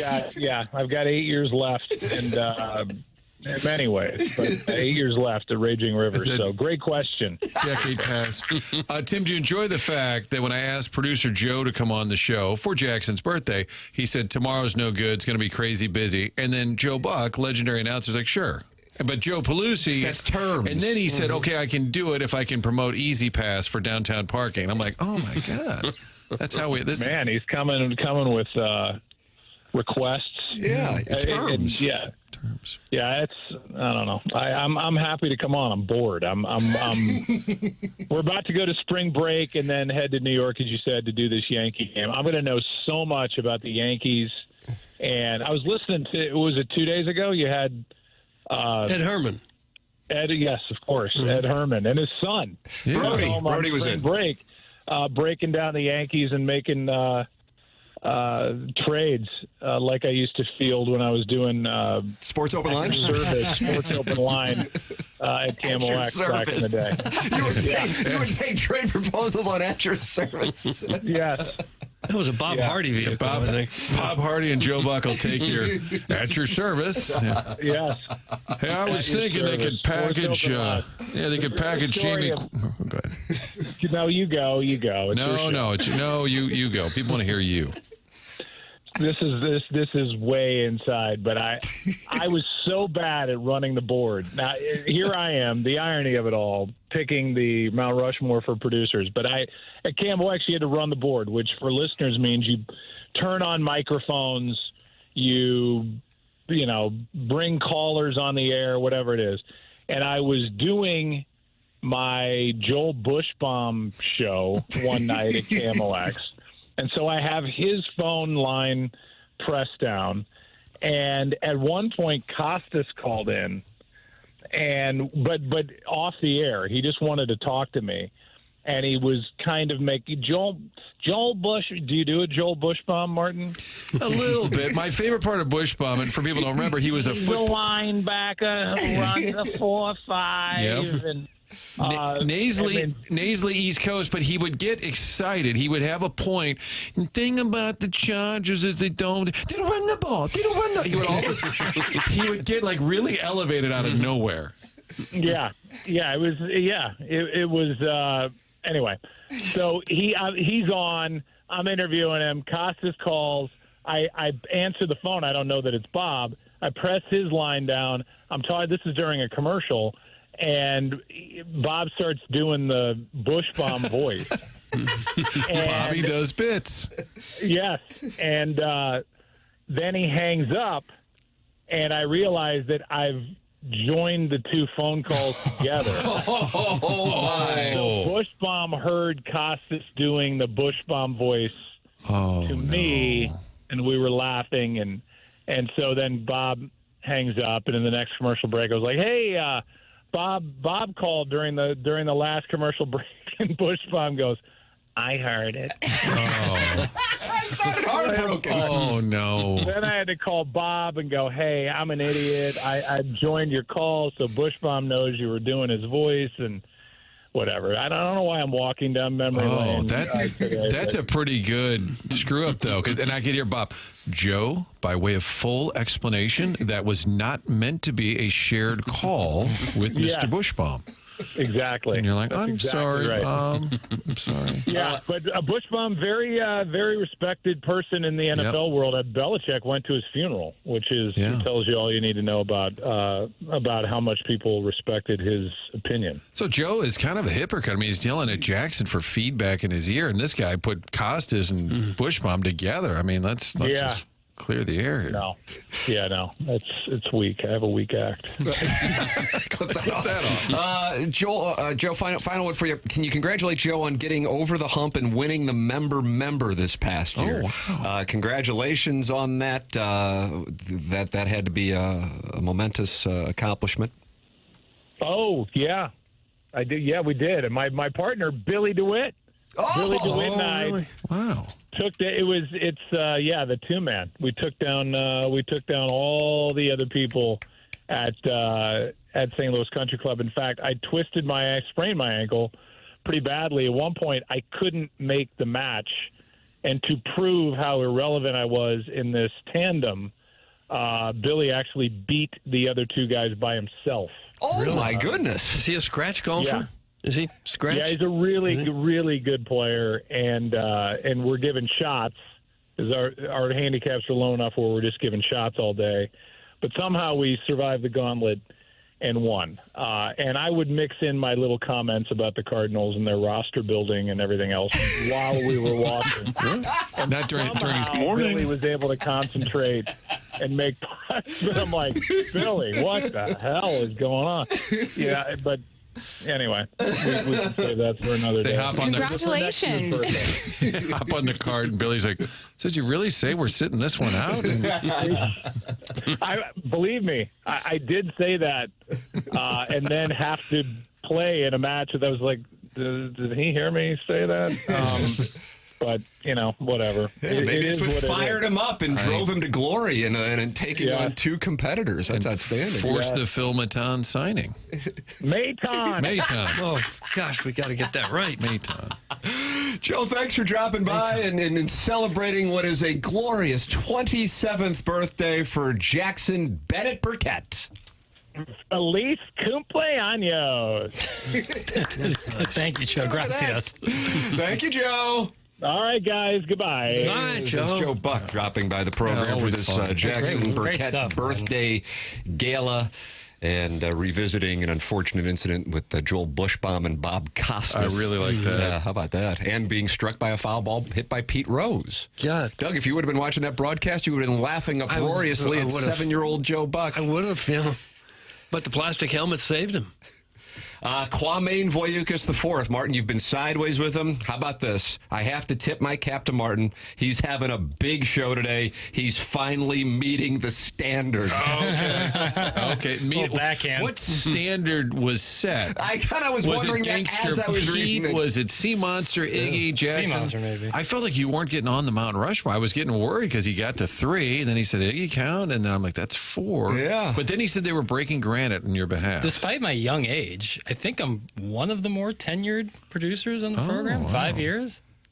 Doug, I know you keep track of the number of years of... I don't. Gangster P was only like 2 or 3. 2018, I think he got hit by the gift card bandit, and that was enough for him. Seymour, like 14 to 18-ish? Doug, was Seymour 14? I don't know the years, Tim. Joe was like a decade, so obviously. Joe was a decade, not getting there. Non-gay didn't get in there. Oh, Conley was never really producer type. He was more of an intern. Operation. Willie Springer never made the list. He was a year-ish, and then he started to work with Ron Jacober. Is that correct, Mark? And getting berated. I was going to ask Joe if he ever got berated by Ron. Well, Joe, you put the wrong button on. That's what you should have tried. Your dad put you in there and you weren't ready. Like, Willie would get berated because Ron would punch up the button. Let's go. This is Fred and Fenton. Fred, go ahead. Oh, hi. No, this is Steven Sullivan. Like, Willie, you've got it marked wrong. I would like Willie to come on. Who texts in? Is it Al and Dade? Well, somebody worked there. and said it's dead on because Oh, Willie, is that right? Yeah, and I love Ron. He's great. But Willie would just get obliterated on the air. Like if we just skewered Jackson. Well, actually, we do. So it's, Yeah, but it's all in love. There's all love. Comes with the job. The recovering alcoholic from Belleville and Webster Groves wants to join producer Joe and Joe Buck on this birthday gala. He wants to call in. He knows the number. Oh wow! I don't mean to like say it like call in big man, but like call in big man. No, he texted me earlier today. He said, "Happy birthday, boy pig." Happy birthday, boy pig. Is that something that Hallmark does? Yeah. It's a gift option. Boy pig section now. Flip that off. I appreciated Joe's At birthday. Walgreens, it says boy pig. I appreciated Joe's birthday shout out because even though you really didn't accomplish anything, That's right. He said happy birthday at the beginning. Producer Joe didn't say happy birthday until the very last second of his phone call. Joe had like talking points for Easy Pass. Joe Pelusi. He's like, no, happy birthday. Seriously, I was sitting at home going, how come Pelusi can't come on, but Joe Buck can? And then Pelusi like, okay, fine, it's got to be early. I got a plug. Well, sometimes it is harder if you're not at the top of the pecking order. Harder to get time off and do things. Well, okay. Well, I thank both the gentlemen for calling. That's very kind. And thank you, Martin, for lining that up. That's awesome. Yeah, I know all that remains, and this is not a Craig Melvin show, Doug, where we just celebrate Craig for 3 days in a row. I have some drops for you. We can burn through if you want to just finish the birthday, or we can wait till later. It's up to you. What should we have? Joe at least took us in a new direction, so it wasn't just all birthday. Let's take a break, and then we'll recollect. There you go. Recollect. Tim, we're going to recollect. We are going to recollect. I like that term. Attention business owners, when Doug's wearing the hot take mittens, did you know that fire codes require your company's fire alarm system to be inspected and maintained by a certified fire alarm service provider? It's not just about compliance, it's about protecting your employees, customers, and property. That's where EDF Group's Fire and Security Division comes in. Proudly serving St. Louis and beyond, EDF Fire and Security specialize in keeping businesses safe and secure. From expert fire alarm inspections to advanced commercial security systems, they've got you covered. It doesn't stop there. With 24/7 fire alarm and security monitoring, you'll have peace of mind knowing your business is protected every hour of the day. Don't wait until it's too late. Call EDF Group's Fire and Security Division today and let them help you stay compliant, secure, and safe. Visit theedfgroup.com or call 314-993-8053 to learn more. EDF Group, your partner in fire, safety, and security. Tim McKernan, Doug Vaughn, Martin Kilcoyne, Jackson Burkett with you on the birthday gala program. Joe Buck with us in this segment. Producer Joe in the 7 o'clock hour. This is TMA, presented to you by Brown & Crouppen on 101 ESPN.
Jackson, What kind of damn reflecting. music is this?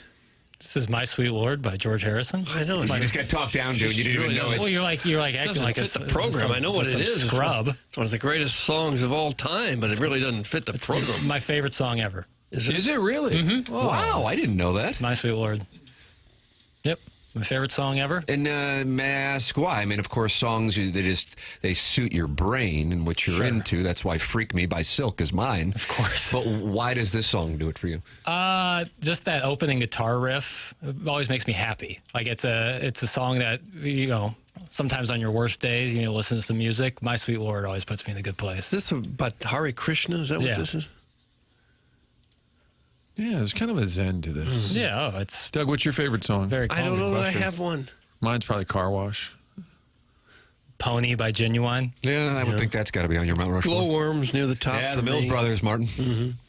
Mills Brothers. Doug loves the Mills Brothers. You sit outside on the porch yesterday, Doug, just stare out I into didn't, space. but we got a couple Cardinals out there at the bird feeder nice. now. Hello. Oh, it's happening They for found you. it. They found the bird And seed. you think that's in honor of the Mayton signing? It could well have been a 12 and 25. Like if Joe got mad, we kept saying Maton. He's like, Mayton. That was great. We actually got the information. And the thing is... That's why Joe called in to correct our Phil Mayton pronunciation. For those of you just joining us, Joe Buck with us for about 20, 25 minutes in the previous segment. You can go back and podcast it. I'd recommend doing so. Schaefer Door Company is the sponsor of the podcast on 101 ESPN. That is Schaefer Door Company.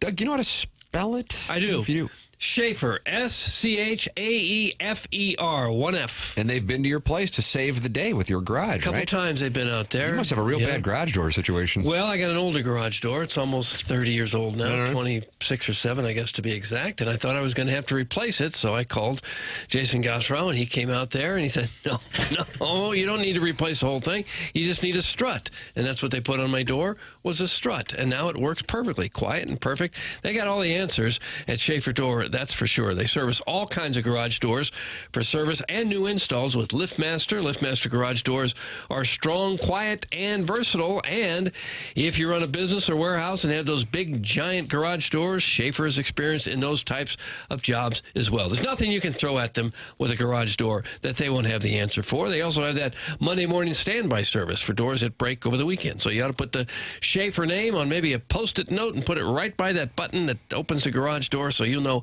exactly who to call if you have problems. Here's the number. I'll give you that. Maybe you can remember it. I don't know. 636-782-3608. I'll say it again.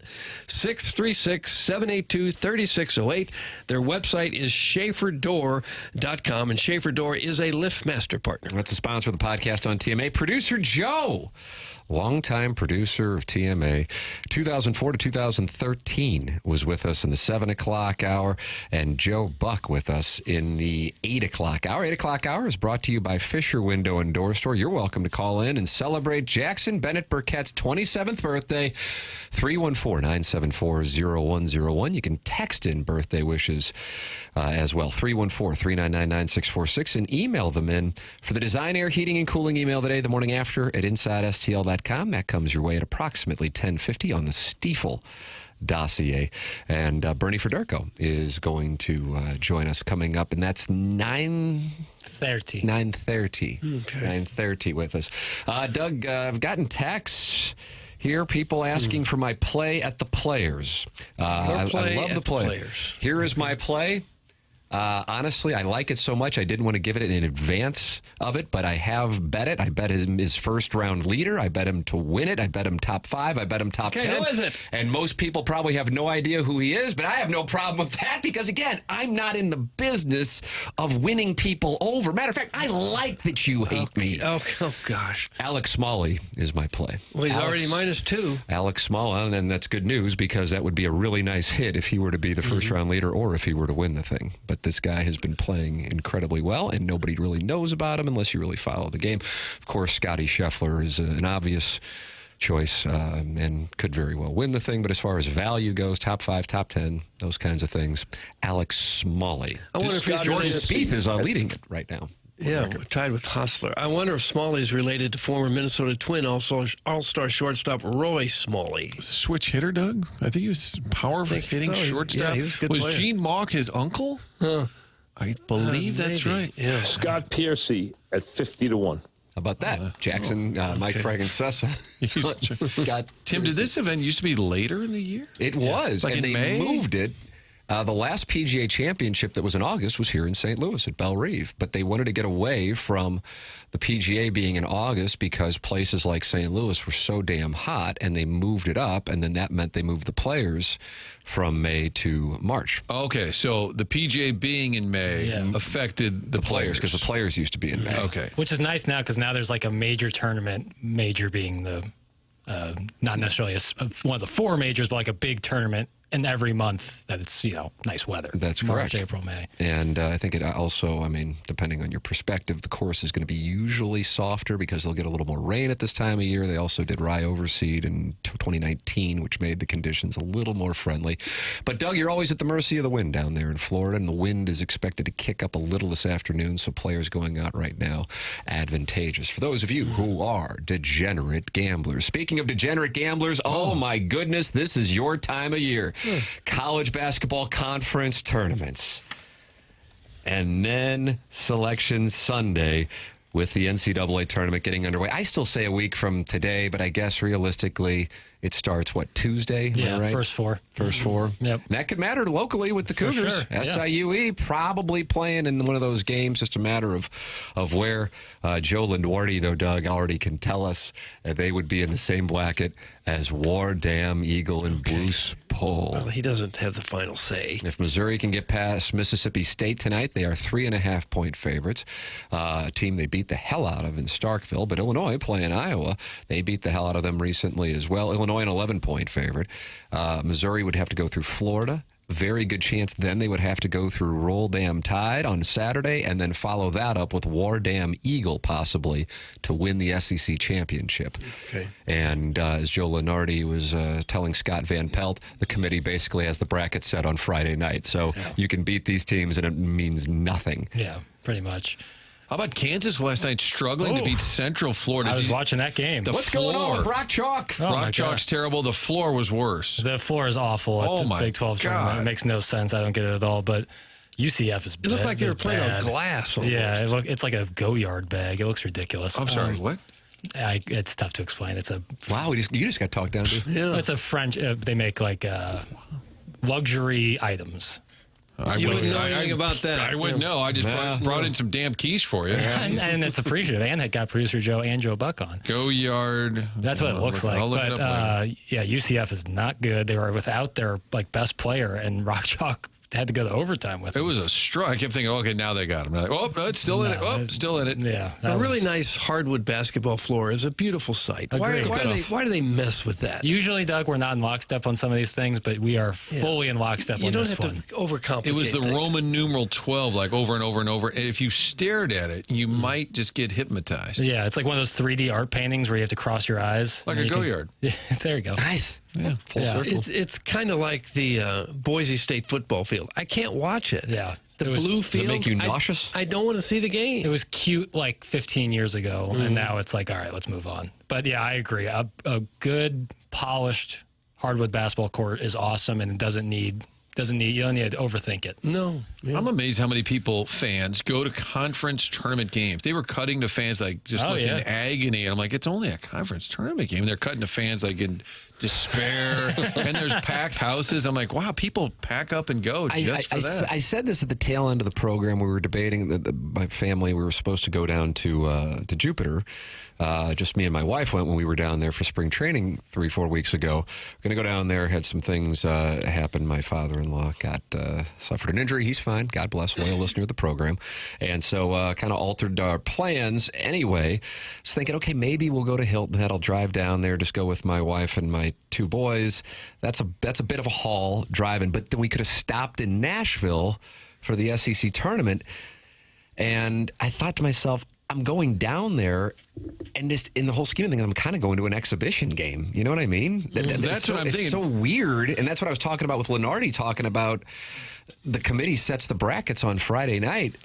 I certainly would pull for Missouri on Saturday or Sunday, but if they were to win or lose, my emotional impact one way or the other will be so minimal versus a week from today or tomorrow when they play the game that actually does matter. I think John Calipari said yesterday after Arkansas had problems with South Carolina and eventually won, but he said, I would come here and kind of not want to win. Yeah, he said actually when he was coaching Kentucky. In the lead up to that, that was before the game. He was saying that. Yeah, he said like, yeah, I don't care about the conference tournament. I care about, and he's like, somehow that gives us more success. He's kind of saying things where the opposite is true, but he's like, no, this is how it works for me. You're talking Coach Cal, right? Yeah, because they were up 3 last night. I was going to ask you about this. He was trying to miss the free. He's like, he told his guy to miss the free throw 2.5 seconds. What was that about? I think it's one of two things. I think it's just, I actually think it's him sticking up for his player, like taking the fall for a player who brutally missed a free throw, or I'm sorry, like banked in a free throw, struggled from the line. And it's like, I'll fall on the sword. It makes no logical sense to be up 3 and miss a free throw on purpose with 2.5 seconds left. There's no logic to that. But he's like, I do unconventional things. So he just was taking the heat off the player.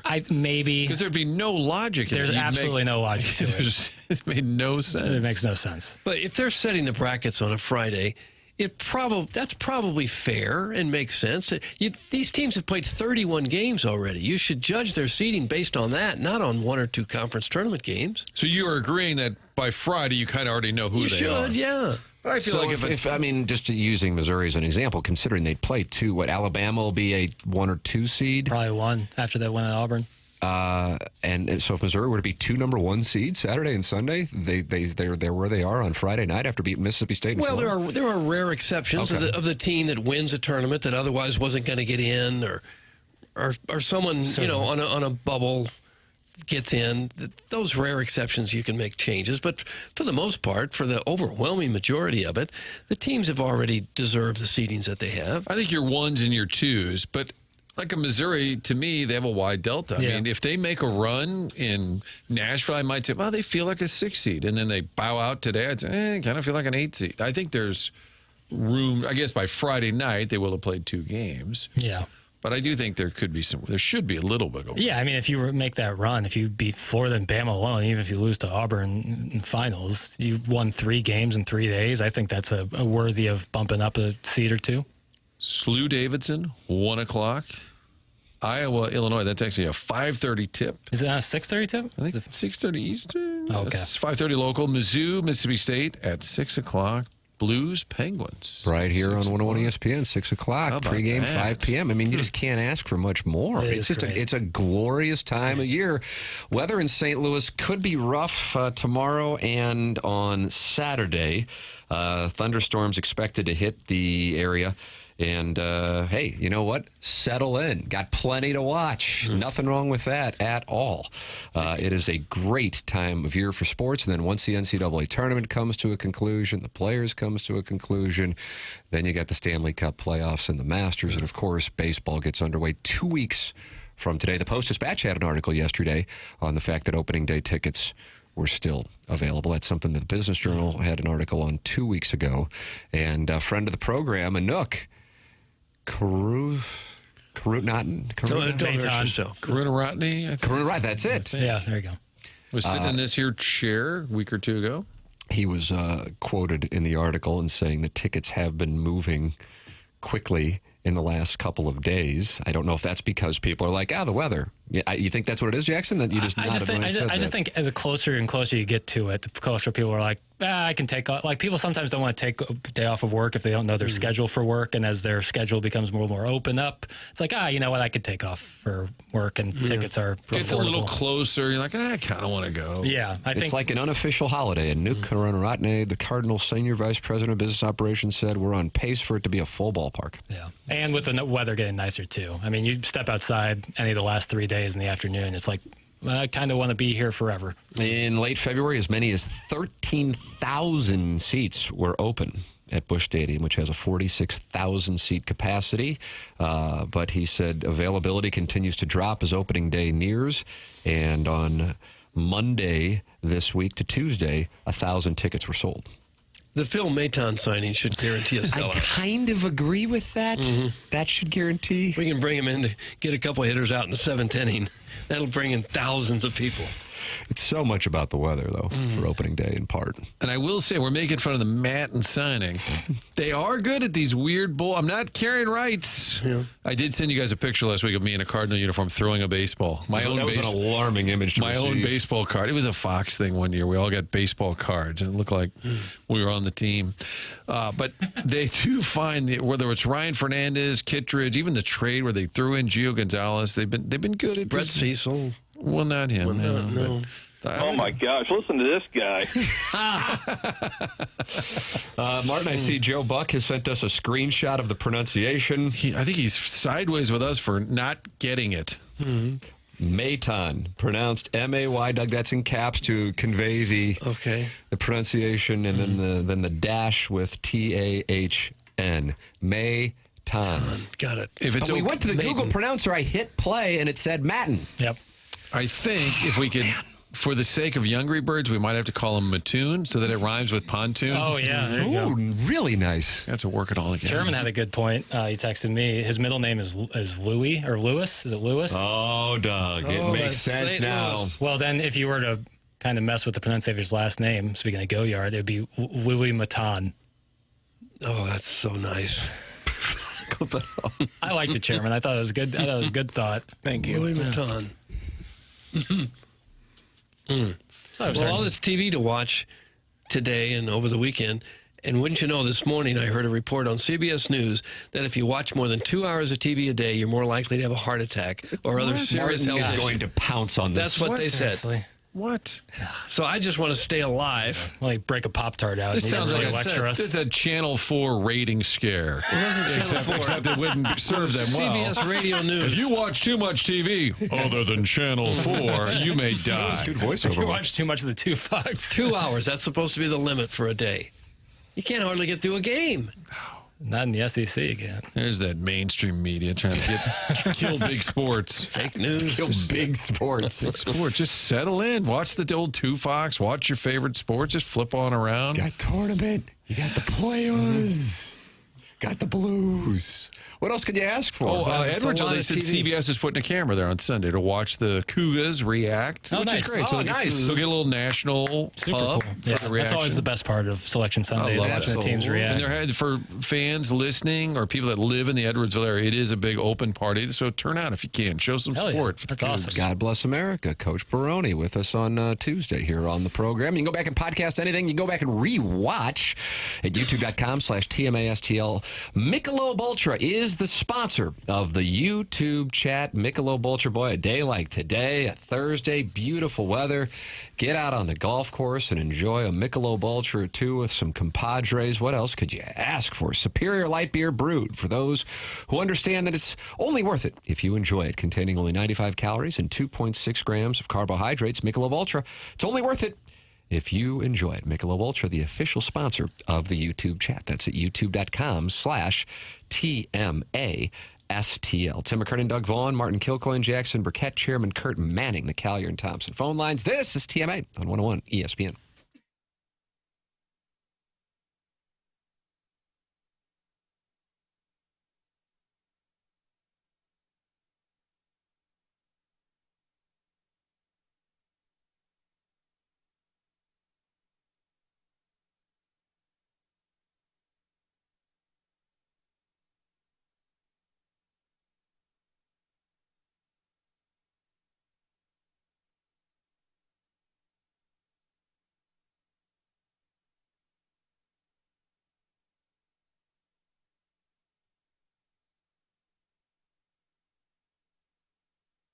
Need to grab some quiche for a radio producer? Swing by your neighborhood Schnucks. Need a random item like a little miniature tiger for a radio producer? Stop by your neighborhood Schnucks. That's the deal. There's a guarantee there's one in your neighborhood. Even better right now with the prices going up on almost everything. Schnucks is doing their part. They have lowered prices on over 2,300 items, whether it's the family pack of Tyson chicken, Stoke cold brew. I should have brought Jackson a Stoke cold brew. The Chobani yogurt tubs, all of these are included in the 2,300 items. So whatever's on your list, I guarantee something has been marked down. You can also check out the digital shelf tags around the store, finding tons more items, all prices marked down. Schnucks doing their best to help you when you make that trip to the grocery store, not only the neighborhood-friendly store, but also saving you as much money as they can. It's everyday savings that you can count on. Make sure you've got the rewards when you check out. You get points and money back for shopping at Schnucks. All of this at your local neighborhood Schnucks. New lower prices every day on 2,300 items.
Look out now, these baby birds gonna fly. First place by mid-July. All the haters be singing their tune. They'll be playing in October when you're on your pontoon. They're young, great.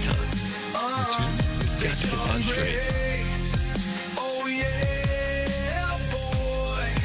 They young, great. They young. Big Scott, that's our guy. He's on fire. He had one of those 2 hits yesterday, Doug. Not in the lineup today, though, Martin. You don't really need to waste the hits in spring, so they only did 2 yesterday. They're saving them. Yeah. Wynn, Newtbar, Contreras, Donovan, Herrera, Burleson, Gorman, Sagasi, and Ciani. No Vic Scott today. Steven Matz on the mound. Cardinals and Astros in West Palm today. Right. Ciani, he looks like a blood alcohol reading. It's like he's like .003 He's or hitting something. He's hitting 36. 36, thank you. Gosh, that's just not great. I don't care how good a defensive outfielder you are. You have to be an offensive player as an outfielder. Working on things? Yeah, he's working his way back to Memphis is what he's working on.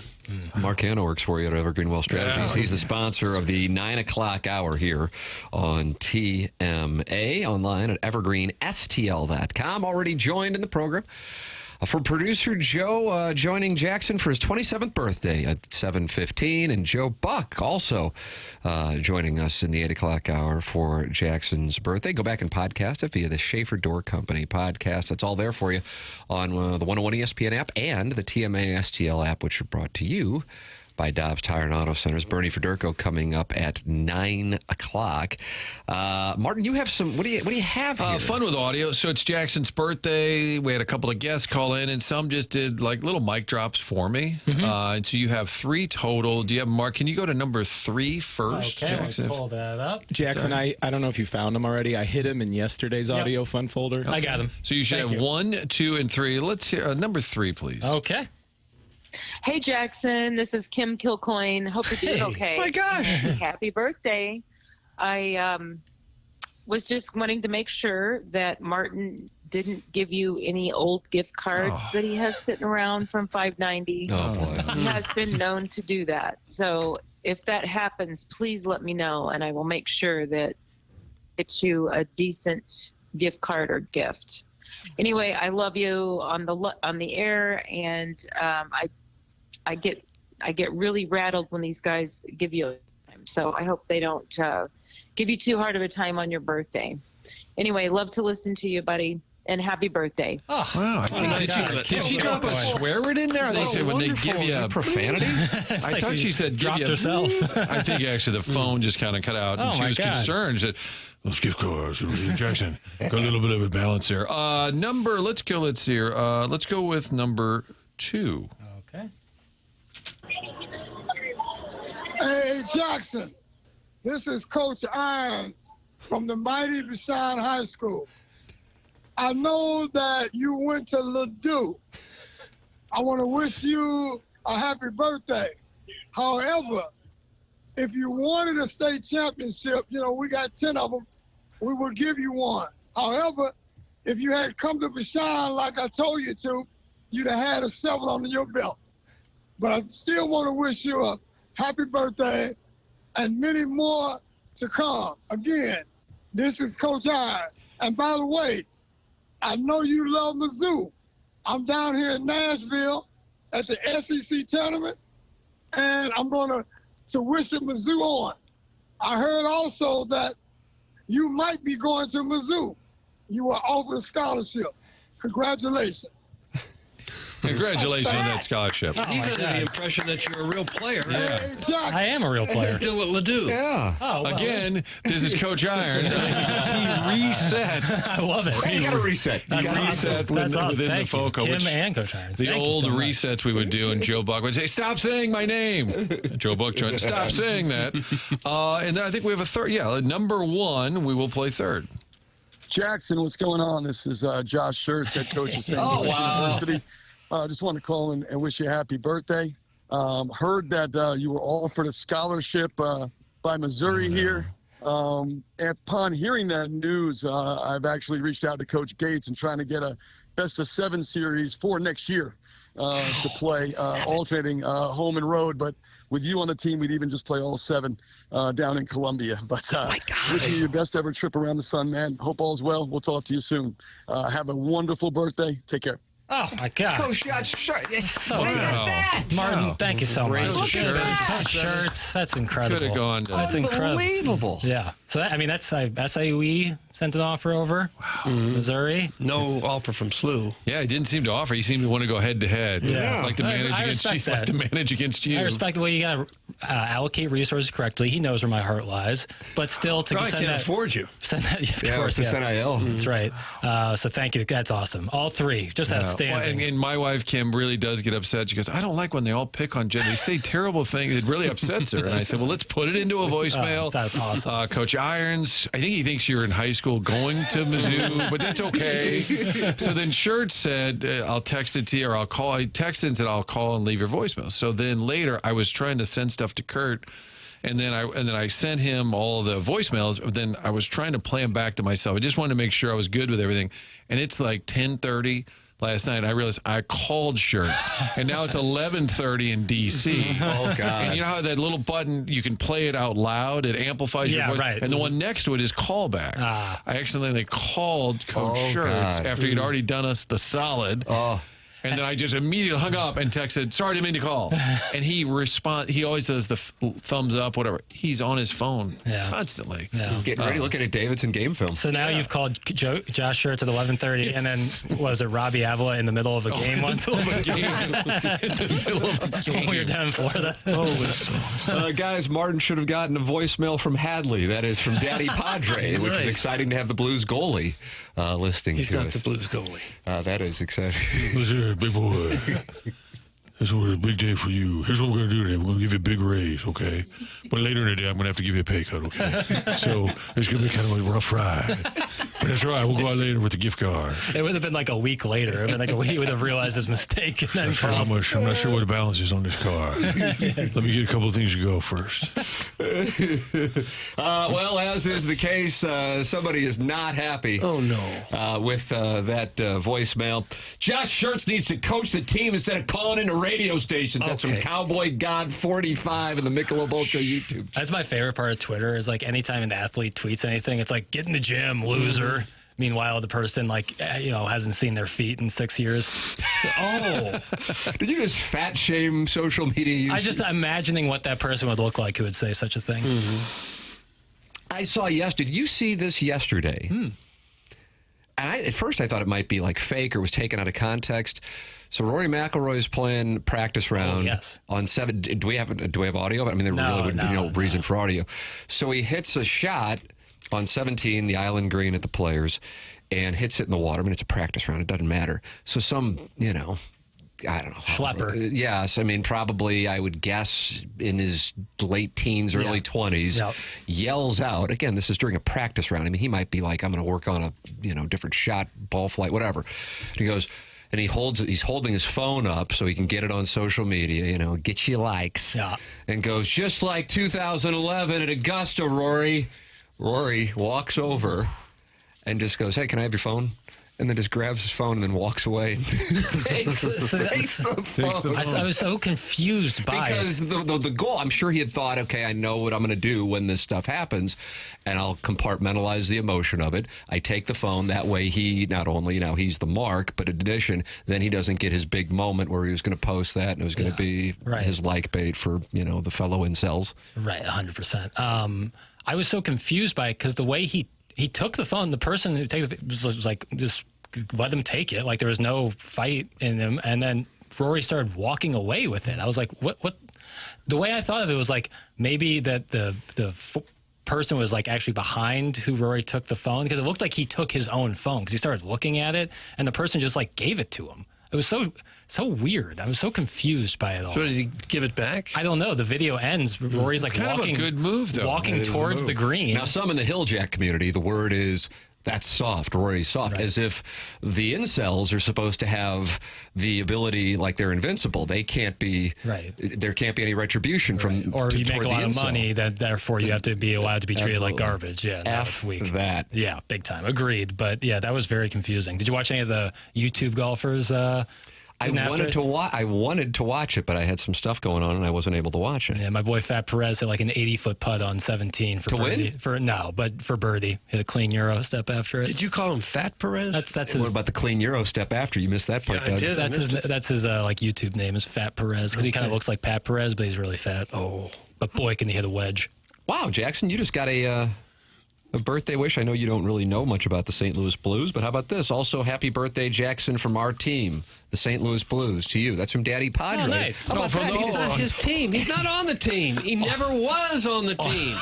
He was an behalf of the emergency Blues. goalie who No. sat in section 350 that and feels never good, got though. in a game. That feels good. It's good. You know, Boy, that's awesome. that might get me to tune in. I wonder if Mayton will call in? He should. Mattoon? Show a record. Yeah, I don't see why not. Victor Scott came on the show. He can't stop himself from hitting. That is true. There is a bump. Don't Just worry, ask Dennis Gates. Siani was on the show, Oh too. yeah, but that was we weren't on the air at that time. Yeah, that one hurt. Or Hellman. Bernie Federko's at 9:30. 30, yep. 9:30. Design, Air, Heating, and Cooling email of the day is at 10:50, the morning after, at InsideSTL.com. This is TMA 101 ESPN.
Who doesn't want to hop on a plane and go somewhere warm, whether it's in the middle of March, the middle of the summer? The place to do it is Mid-America St. Louis Airport, located in Mascoutah, Illinois. FlyMidAmerica.com is the website. We're talking about 7 Florida destinations, trips to Vegas, trips to Hilton Head. They added Knoxville last year for Mizzou fans trying to get down there for a game.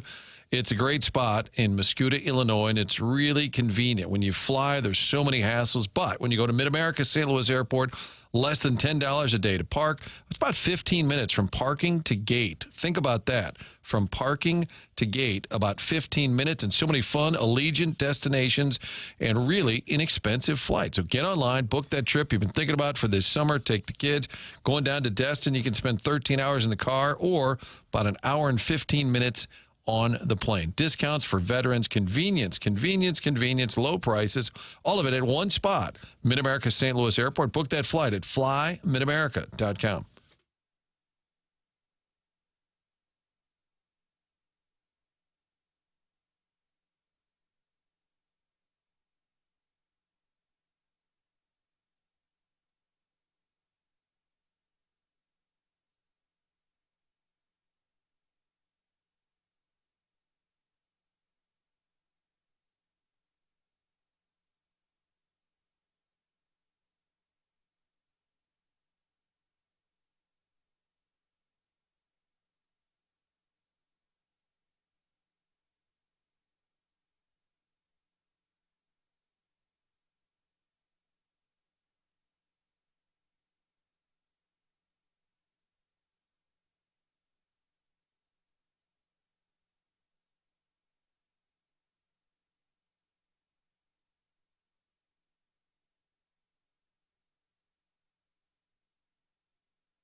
This is Action Jackson with the Sports Center update brought to you by Saliga Heating and Cooling. A statement win last night for the Thunder, 118-112 over the Boston Celtics. That clinches a playoff spot for the OKC Thunder, and that's 60 straight games with 20-plus points for Shai Gilgeous-Alexander. That was another Sports Center update brought to you by Saliga Heating and Cooling, an independent American Standard heating and air conditioning dealer.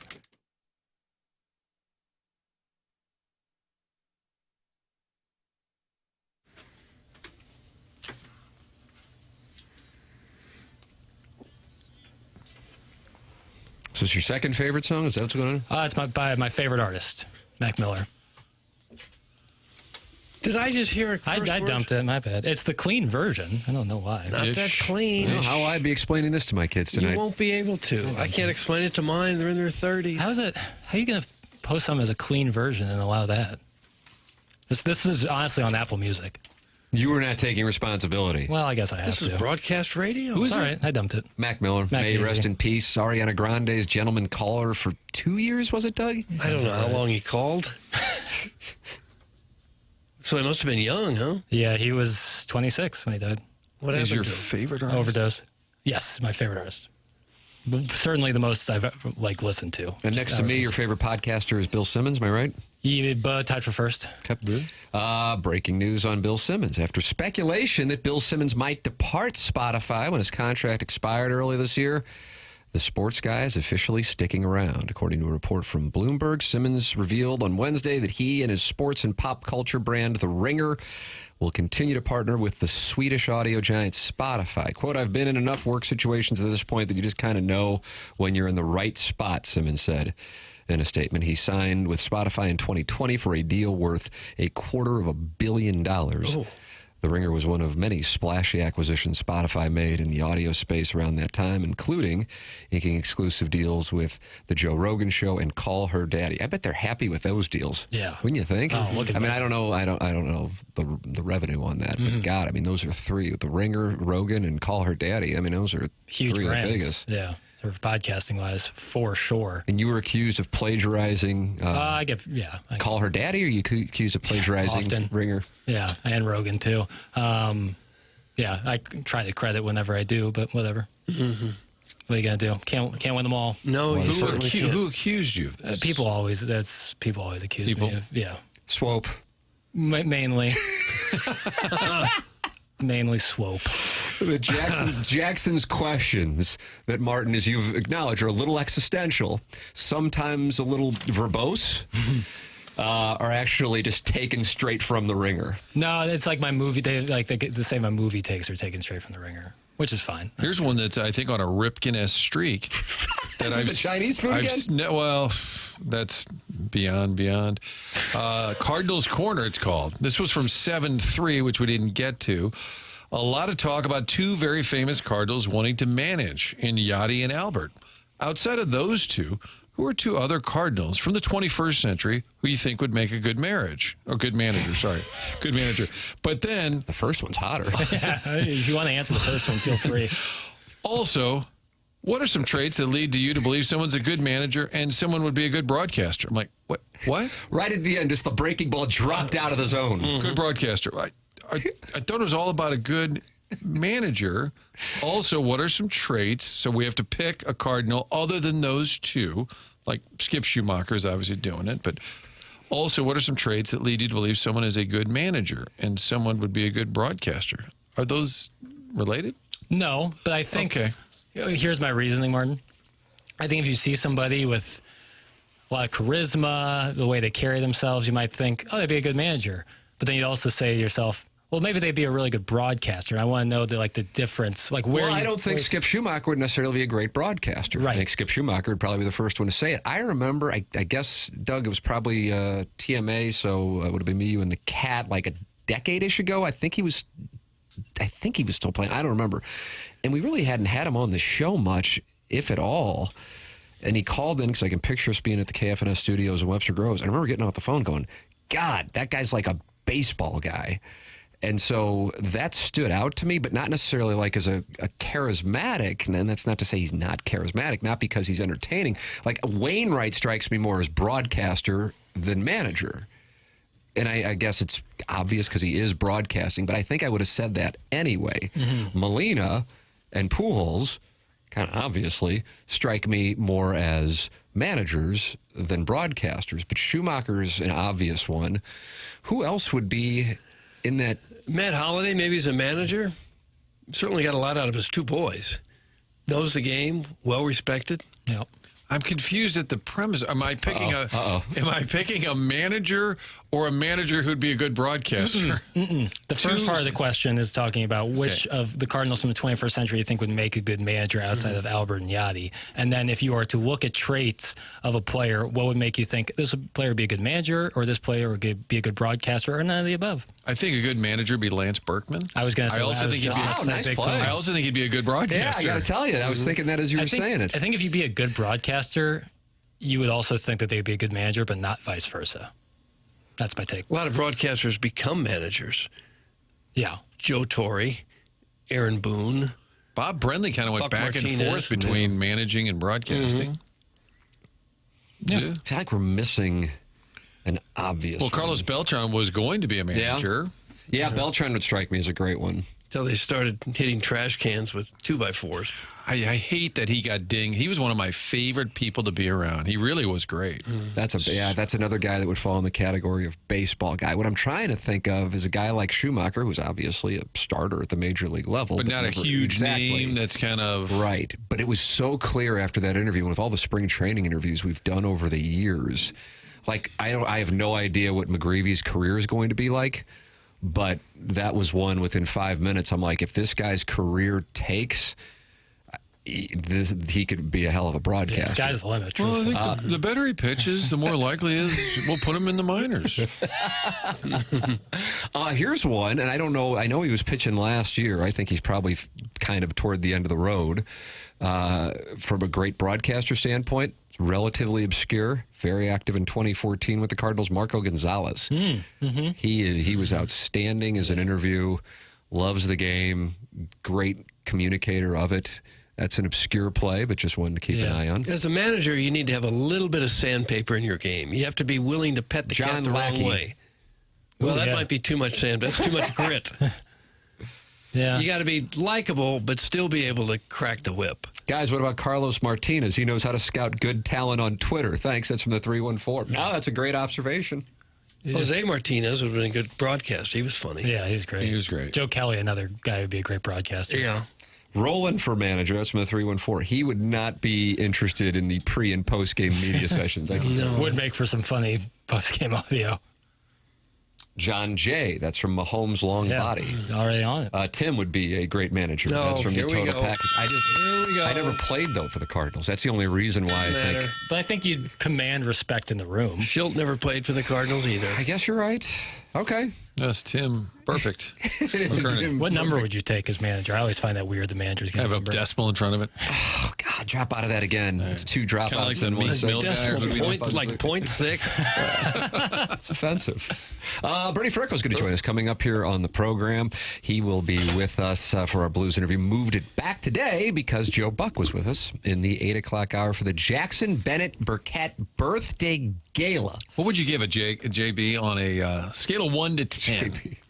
Scale of 1 to 10 on the surprise guests. Yeah, well, just the presentation, the gala so far. the treatment of 10 you. out of 10. Oh, I truly mean this. Like, it's so awesome to get to come to work and goof around and talk it over with you fellas all day. And so, for this kind of the admiration is just outstanding. I couldn't appreciate it anymore. How about that? And all you need is a Missouri win over Mississippi State, and your day's complete. That's just best day ever. There it is. But if Mizzou loses and gets knocked out of the NCAA tournament, we're going to soldier on. Okay, we're on to the big dance. Won't be easy though. It will not. Somebody suggested Larry Walker as a manager. That's a good one, or a broadcaster. Yeah, either one. Either one. I'm surprised he hasn't done more. Maybe just. He's down in Jupiter, isn't he? Just kind of hanging out in Jupiter, I think. Or has a house there. Yeah, that's a good play. That's a real good play. Brief stint with the Cardinals, but outstanding personality. The famous moment with Randy Johnson in the All-Star game, turning the helmet backwards. Yeah, he's got great personality. Yeah, I'm thinking of like another Schumacher. There's got to be some obvious ones. We're just not Brennan Ryan. Like somebody who. Not Eckstein. I don't think so. We want just a little sandpaper. For call? I don't see happy Probably flight. not. I don't see happy flight there. All right, you can send yours in 314-399-9646. That's the text inbox brought to you by Air Comfort Service. Watch the program, youtube.com/TMASTL. It's the Jackson Burkett birthday gala. Bernie Federko joining us next. This is TMA 101 ESPN.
It's TMA 101 ESPN. Show is presented to you by Brown and Crouppen. 9 o'clock hour is sponsored by Mark Hanna of Evergreen Wealth Strategies, online at evergreenstl.com. Tim McKernan, Doug Vaughn, Martin Kilcoyne, the birthday boy, Jackson Burkett, celebrating 27 years here today on 101 ESPN. Producer Joe and Joe Buck with us earlier in the program. And right now, it is our pleasure to welcome to the Collier and Thompson phone lines the Hall of Famer, Bernie Federko. Morning, Bernie. Good morning, Bernie. Good morning. Yes. There it is. Yes, because I felt like I could hear. There was something there. Yeah, I knew there was something there. Hey, Bernie, after kind of a weird 3 and 4 nights, the Blues got a break, and then now it's game time. Here we go. This is the stretch run, and they are right in the thick of things. Your thoughts on where things stand as they get ready to go against the Penguins and Wild, and then head home for a lot of home games to wrap things up? Yeah, this should be a real wild ride now. I think that we all maybe didn't think the Blues could be back in this situation, but they are in the thick of things. I mean, they're one of 4 teams. You know, it's basically Calgary, Vancouver, Utah, and the Blues. It's going to be probably one spot for those 4 teams. So it's really packed tight right now. But I love the way the Blues have been playing. I mean, this is the best hockey that I've seen them play all season long. I mean, they're playing with so much more energy. They're doing all the little things. I mean, they're taking over the games and controlling the way the game is supposed to be played. So I'm excited to continue to watching, but it's going to be really a wild ride because I think every other team is kind of feeling the same thing. The other 4 teams or other 3 teams are feeling kind of the same way, that they're playing very, very well. What was it that Montgomery did during the 4 Nations break to get the team turned around in such a drastic way? I don't know, Doug. I mean, really, it's kind of interesting. I mean, it's just kind of the way they are playing right now. I don't know if it is something that he said or all of a sudden everything came together. But for whatever reason, I mean, they are playing the type of hockey that you like to see a team play because they're aggressive. They're doing a great job. But, on the forecheck, I think their defensive zone coverage has been really, really good. They're playing for each other. I mean, that's kind of a stupid kind of a line all the time, playing for each other. But it is. I mean, there's unselfish hockey going on right now. They don't care who's going to score. They are getting scoring. They're getting great goaltending, especially from Binnington. Hofer has really chipped in. So, I mean, they're doing all the little things that you do to win hockey games.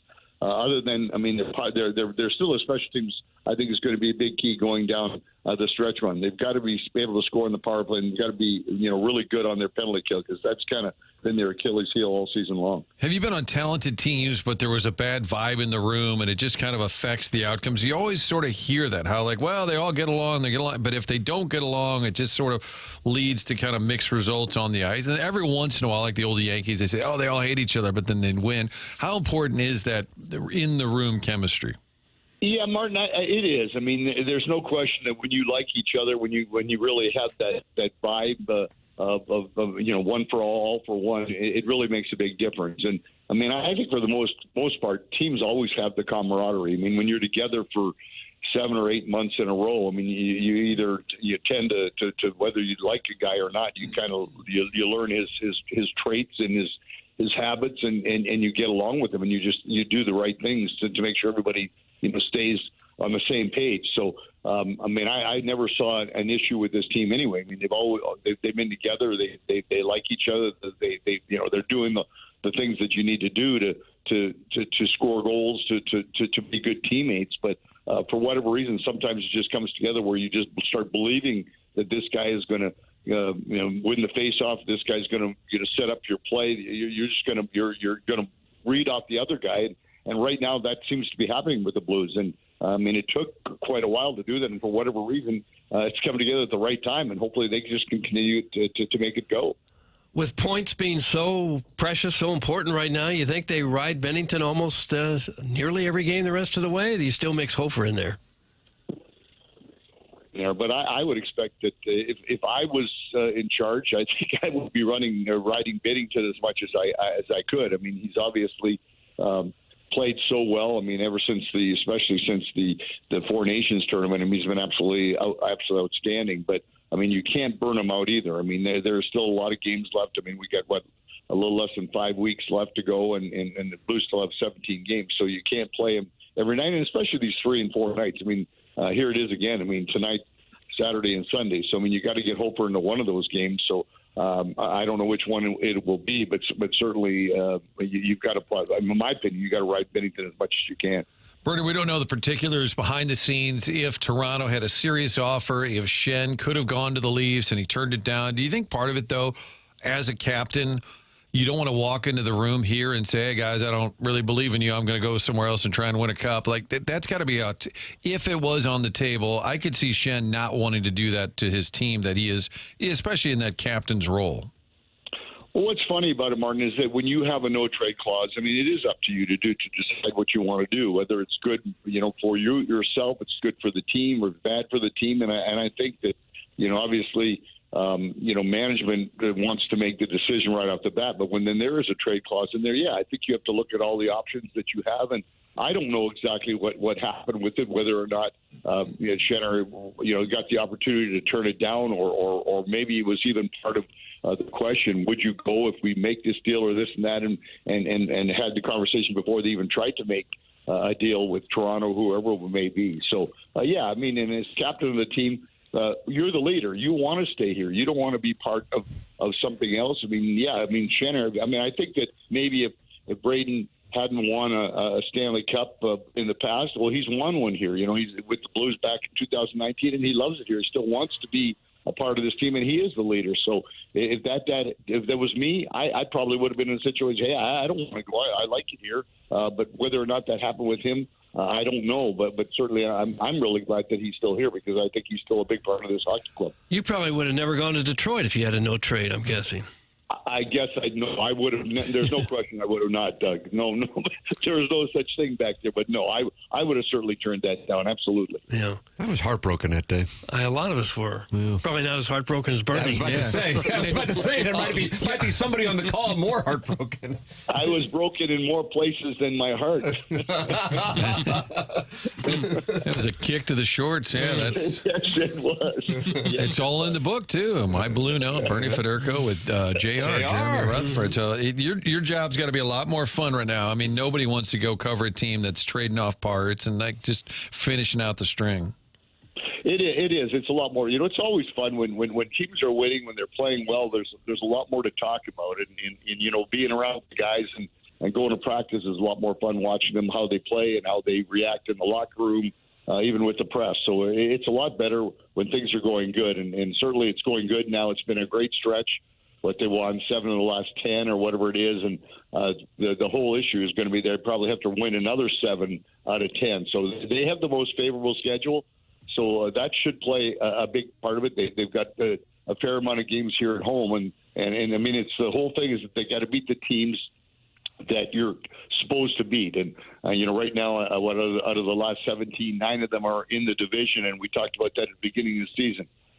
They have not been good in the division over the course of the last couple of years, and consequently, they've not made the playoffs. So now I think they're right around 500 in the division. Now they got to finish it off. If they can be successful the rest of the way in their division, then they should have a playoff spot. So hopefully that's going to happen. Here we go. It's all starting up now. Blues at Penguins, then the Blues at the Wild, and then here they come back to St. Louis. Sunday afternoon festivities. We'll hear it here on 101 ESPN. Puck drop 6 p.m. tonight, pregame 5 p.m. Bernie Federko every Thursday with us on TMA 101 ESPN. Bernie, always appreciate the time. Thanks so much. Gentlemen, you have a great day. Thanks. You too. Good, Bernie. That's Bernie Federko with us here on 101 ESPN. Tim McKernan, Doug Vaughn, Martin Kilcoyne, and Jackson Burkett with you on the show. It's the Mark Hanna Evergreen Wealth Strategies 9 o'clock hour. You're welcome to participate in one of many ways, and one of those ways is the Design Air Heating and Cooling email today, the morning after, at InsideSTL.com. Design Air Heating and Cooling is online at DesignAirService.com. Even though, Doug, we are in the San Diego of the Great Plains with this feels weather. Like it sure feels like it, yeah. But it will be cooling down at some point here. It looks like Sunday, high of 52. It's still not terrible, though. No. I mean, 77 today, 77 tomorrow. Could get nasty tomorrow night, though, right? Storms. Storms. 63, 52 on Sunday, but then back up to 72 on Monday. Looks like next week might get a little cold, but still, again, it's sunny and 49 on Thursday is the forecast. Point being, we got some pretty good weather right now, and hopefully it's where we will be to stay for the next 6-7 months. When you want to get that air conditioning checked out for the upcoming warmer weather, you go to designairservice.com and you work with our sponsor, the longest-running sponsor on TMA. Martin's a client, Doug's a client, I'm a client. It's Design Air Heating and Cooling, sponsor of our email of the day. It is 9:46 in St. Louis. Time check brought to you by Clarkson Jewelers. This is the Morning After, presented to you by Brown and Crouppen on 101 ESPN and the TMA STL YouTube channel.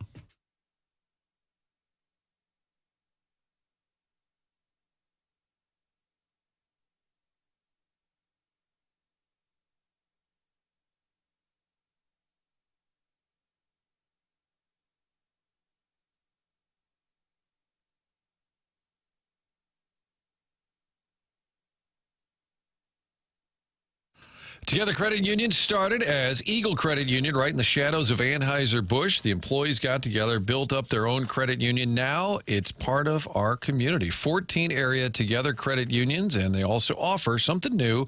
In 2025, they launched the brand new high-yield checking account called Empower Checking. It's pretty simple. You're going to earn above market interest on the money that you keep in your day-to-day checking account. Interest paid to you each month. It's a checking account that rewards you for the balances, not based on activity. You can go to togethercu.org or walk in and talk to the folks. 14 area locations, 14 different St. Louis branches ready to work directly with you. They've got an amazing team. Meet one of those member advocates when you walk in, or if you're busy, just get online. Pretty simple. Get paid to save with Empowered Checking. Visit togethercu.org. Empower for full details. That's /empower for all the information. Membership eligibility required. Together Credit Union is federally insured by the NCUA.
Doug, you got your request again. Yeah, I don't know March these Madness. songs. George Harrison?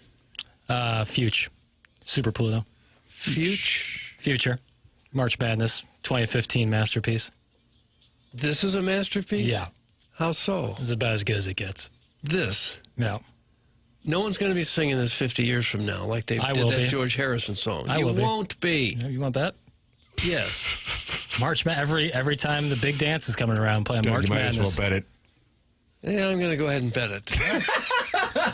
I'll be 130 when I come around and come Gordy Vaughn is going to have to pay this debt. Yeah. Oh, and I'm going to collect, too. You won't be singing that song. All right. You'll be 77 singing this song. March Madness by Future, absolutely. It's like you play it when the big dance comes around. Well, you talk about the tournament, and of course, here in about 40 minutes, the bodies are going to be taken on the Dukes. And then after that game in Washington, D.C., Josh Schertz and the Billikens begin their run to the NCAA tournament by beating Davidson. And it sets the stage for St. Louis University to join Missouri, Illinois, and the SIUE Cougars in the NCAA tournament as St. Louis becomes the mecca of college basketball in March 2025. Much. I was a little concerned that Joe Buck, not worried about his Indiana Hoosiers, taking on the Oregon Ducks here in about an hour. Who will he be watching the game with? He said by himself. Blues game. Yeah, he's It's a callback. Dan Caesar wrote, "How would Joe be watching the Super Bowl?" I think he was with his I don't think family. Jackson caught it, Martin. I didn't. No, that's why I thought I had to walk back and explain it. It's okay. It's all right. There's a lot going on. You should have eaten the quiche. It has spinach in it. Spinach is probably good for your brain. Popeye would say so. I thought, honestly, Tim, when I bought that this morning, I didn't really eat this morning. I thought, well, we'll probably eat some quiche. And Now you're disappointed Jackson hasn't brought it out? It was a gift given with some expectation. I feel like your friend comes over, brings a six-pack, and only drinks one of them, then leaves and takes it with him. Like, whoa, you brought that? Yeah, that's bad the form. worst. That's bad form. But your age group, that's kind of probably more likely. Depends on the beer, I guess. Yeah. I don't know. Or if you really don't like something they brought. No, you take it. It's okay. Right. You take it with you. Yeah, if you bring something to someone's place, you can't. I don't think you can leave with it. It's a bad look. It's a bad. But I think in the 20s, guys going over to watch a game. In college, for sure. Like you bring a 12-pack of Paps, and then you drink 4 of them. And then you leave with What's it. yours is yours at that point. Yes. But once you get to a certain Later age, it's but bad form. you should never show up at a party empty-handed. Agreed. Bottle of wine of some sort. Yeah, and you leave it Michelob there. You Ultra would don't be a great take call. it. You don't take what wasn't. No. What wasn't consumed. Take it back home with you. Please. Where's the cork? Frank Costanza did that once with a marble rye. Went poorly for him. Doug? I don't remember the episode. I didn't see it. The great Jerry Stiller. Okay, I didn't see it. Okay. I missed a lot of network TV for No, I know. about 3 decades working nights. So what are you going to do tonight at Channel 4? Are you going to lead with We SLU? don't- Are you I'm going to not lead with there. Mizzou or It's a Cardinals news flash. play? I'm going to have to issue a press release. I'm not there anymore. Caesar ever covered that? In all seriousness, I feel like it wasn't really covered. This is true. And it was while we were at Hubbard, and it was in the first year, and we were in the first studio we were in, Martin, we've bounced around, not just on your radio dial, but also in studios in this building. Because you're a priority? That's correct. And I recall we came in or I woke up one Friday morning, and I'm doing my standard reading around publications, and like the front page article on STL Today, it's a picture of Doug, and it says Doug Vaughn returning to KMOV. and so this I guess this would be 2022. And I'm thinking, oh, son of a bitch, I work with him every day. Didn't know he was doing it. That's cool. And then I went on about my day. And then I come in, I go, I didn't know you were going back to KMOV. He goes, I'm not. And I go, what the hell's the article about? It was so awesome that Doug Vaughn has come out to television. How about that? Larry Nichols enthused. The article was almost all accurate. It was the headline that was misleading. It was the headline. Because you were just doing wasn't like a March Madness preview coming in show. and you hosted a show or No, I something. didn't host- It was like a round table, right? Part of a little round table Yeah. for about 2 minutes. That's what it was. It was your big return. Doug's like, that'll get my health insurance for this month. That'll do that. Yeah. How about this email I just received? Tim, first off, love the show. I've been a listener since the beginning of the morning grind, Martin, going back to producer Joe in July 2004, and haven't missed a single show. Holy crap. None of us can say that. Yeah. Love the new lineup and the sexual tension between Doug and Martin. What? That's true. Now, let's get down to business. You keep bringing up that Iowa State with Marcus Fizer lost as a 2-seed to 15-seed Hampton, and this is not the case. Oh, no. Marcus graduated a year before and lost to Michigan State in an all-time classic Elite Eight game that was played in Detroit. You may remember it basically ended with a technical foul on Coach Eustace, friend of College Park, after an absolutely horrible blocking call on Paul Shirley. Doug, do you remember the blocking call on Paul Shirley? I don't. Got to do show prep. Yeah. Anyway, the 2000-2001 team was led by Jamal Tinsley. The team wasn't super talented, and Coach Eustace rode them hard all year. They won the Big 12 regular season. By the end, were a shell of themselves. They lost in the first round of the Big 12 tournament, and sadly did not surprise me when they lost to the 15-seed Hampton. Thankfully, there have been many 15 seeds to beat 2 seeds since then, so it's not as stinging every time it gets brought up. If you can't tell, I'm an Iowa State alum, moved down to St. Louis after college in 1999. I've been here ever since. Thanks for your time. That's from Howard Thompson. Oh, Howard Thompson. Well, I'd like to issue an apology to Howard Thompson and all Iowa State fans for continuing to mistakenly bring up Marcus Fizer when I should bring up Jamal Tinsley in the 2001 Iowa State Cyclones, but it doesn't change the fact that the head coach of Hampton, or was it Hampton? Yeah. Was lifted and his leg started kicking like the Dickens, Doug. And then he was coaching Evansville the next year at a Purple Aces. And he's on the Kansas staff, we figured out the other day. Part of our Wikipedia deep dive. Jeff Grayer was a great Iowa State player, but I think that's going even before Marcus Fred Hoiberg. Who's the greatest alum in the history of the Cyclones? Johnny Orr. I was going to say that. Were you really? Yes. Oh, nice. Johnny Orr. Fizer, Grayer, Tinsley. Hoiberg. Gotta be. It says here that George Washington Carver went there. Where did Halliburton play? I thought we were talking State? basketball. Well, yeah. Did George Washington Carver play basketball? He went to Iowa State. Yeah. I was thinking that'd be a good. Yeah, we got some time on that one. Oh, jeez. Shut up. I thought you liked Halliburton. I do like Halliburton. Well, not my favorite, but I like him. Okay. Holy hell, this guy needs to get a life. That's from the Warren County Wizard, not happy with Howard's email. I appreciated the thoroughness of it. I've been saying Marcus Fizer in the 2001 Iowa State Cyclones for years now, because I remember watching that game either right after Missouri hit that Clarence Gilbert shot to beat Georgia in the first round, and all I wanted to see was Missouri and Quinn Snyder go up against his mentor, Mike Krzyzewski, and that's exactly what it set up. There are certain things you'll remember, and you're convinced this guy was on this team. Mandela effect. And for 20 years, you're just like, oh, wait a minute. Was I wrong? Effect. Yeah. What is it? Mandela effect. Okay. I don't know. It's a tough thing to explain. You'll have to look it up, but that's what it would be. Jeff Hornacek in Iowa State. Oh, that's a great call. Nice play. Yeah. Horny played for the Suns. Might have been a coach at some point. Yeah. Oh, yeah. He coached. Coming to my house, you get my wife. That's from the Total Package. Gosh. He's offered her up a lot. Yeah, you're thinking that's recovering alcoholic. Oh. This is a new offer, Doug. Okay. Yeah, they come in fast It's a and BOGO. furious. They really do. Martin, do you have onboarding? It's 10 o'clock. I It's do the witching hour. I do have some onboarding. What a busy day today. There's a lot going on in the sports world. But first, It I got to is. get It's a glorious squared away day. with Hubbard. And, Yeah. paperwork, a lot of we'll probably review. We do a lot of reviews too, like how did it go with the birthday celebration? Do we want to do this every year? Probably not, but I mean, we're hits 3 and years away misses. from the 30th birthday gala. Maybe Wow. Well, Jackie Probably about Paper's 30 years still old. here. Yeah. Well, who knows? I don't mean on this earth. I mean I meant behind. I the think mic it's there. all. Yeah, we could always say. You never know. Take it day by day is what I say. Look and at how about that? Doug, little wisdom from the 27-year-old. You Very nice. You take it Beyond day your by years. day, and you know what? Today is a great day. That's a great day. Thanks, Great Ice day. Cube. Thank you so much. Hey, you sweet blonde Jackie boy. Yo. Happy birthday. Holler you. if you want some wifey pics. That's from Shrimply Pibbles. Nice. Holla See? if you want wifey pics. Will you holla at him? It's. What do you think?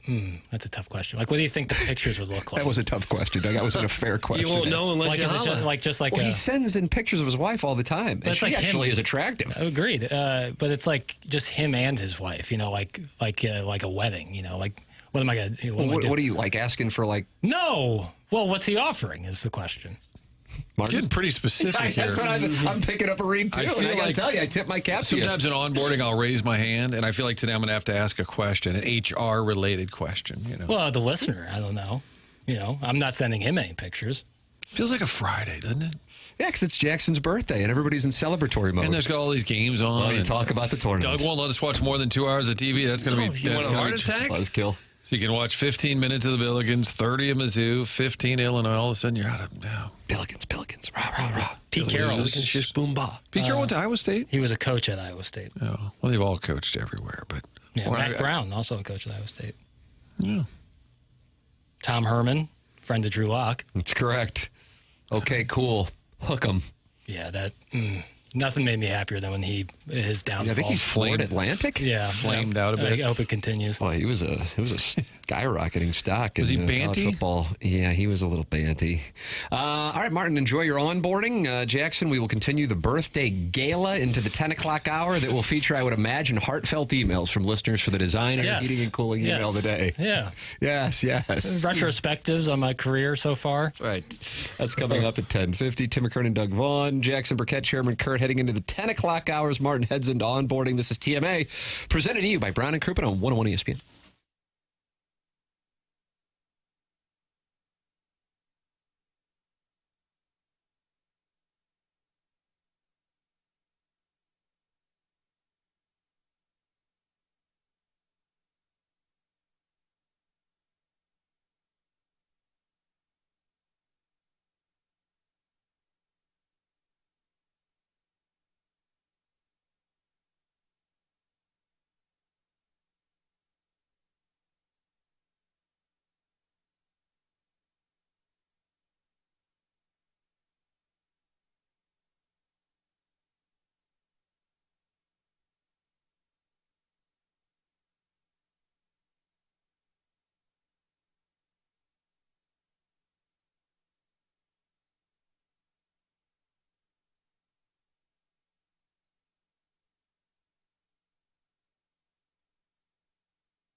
This is Action Jackson with the Sports Center update, driven by Johnny Londoff Chevrolet and Johnny Londoff Autoplex. Your St. Louis Blues are back in action tonight, taking on the Pittsburgh Penguins. You can catch that game right here on your home of the Blues, 101 ESPN, pregame at 5 p.m., puck drop at 6 p.m. That was another Sports Center update, driven by Johnny Londoff Chevrolet and Johnny Londoff Autoplex. See them at londoff.com. Chevy, together we drive. Are you kidding me?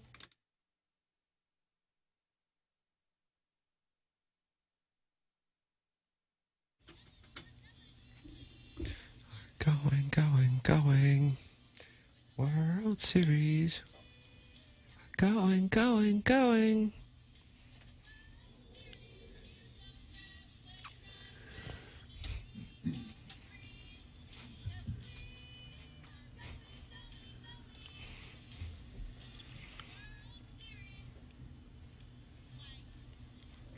It's Doug's favorite part right there, Chairman. That's really well written.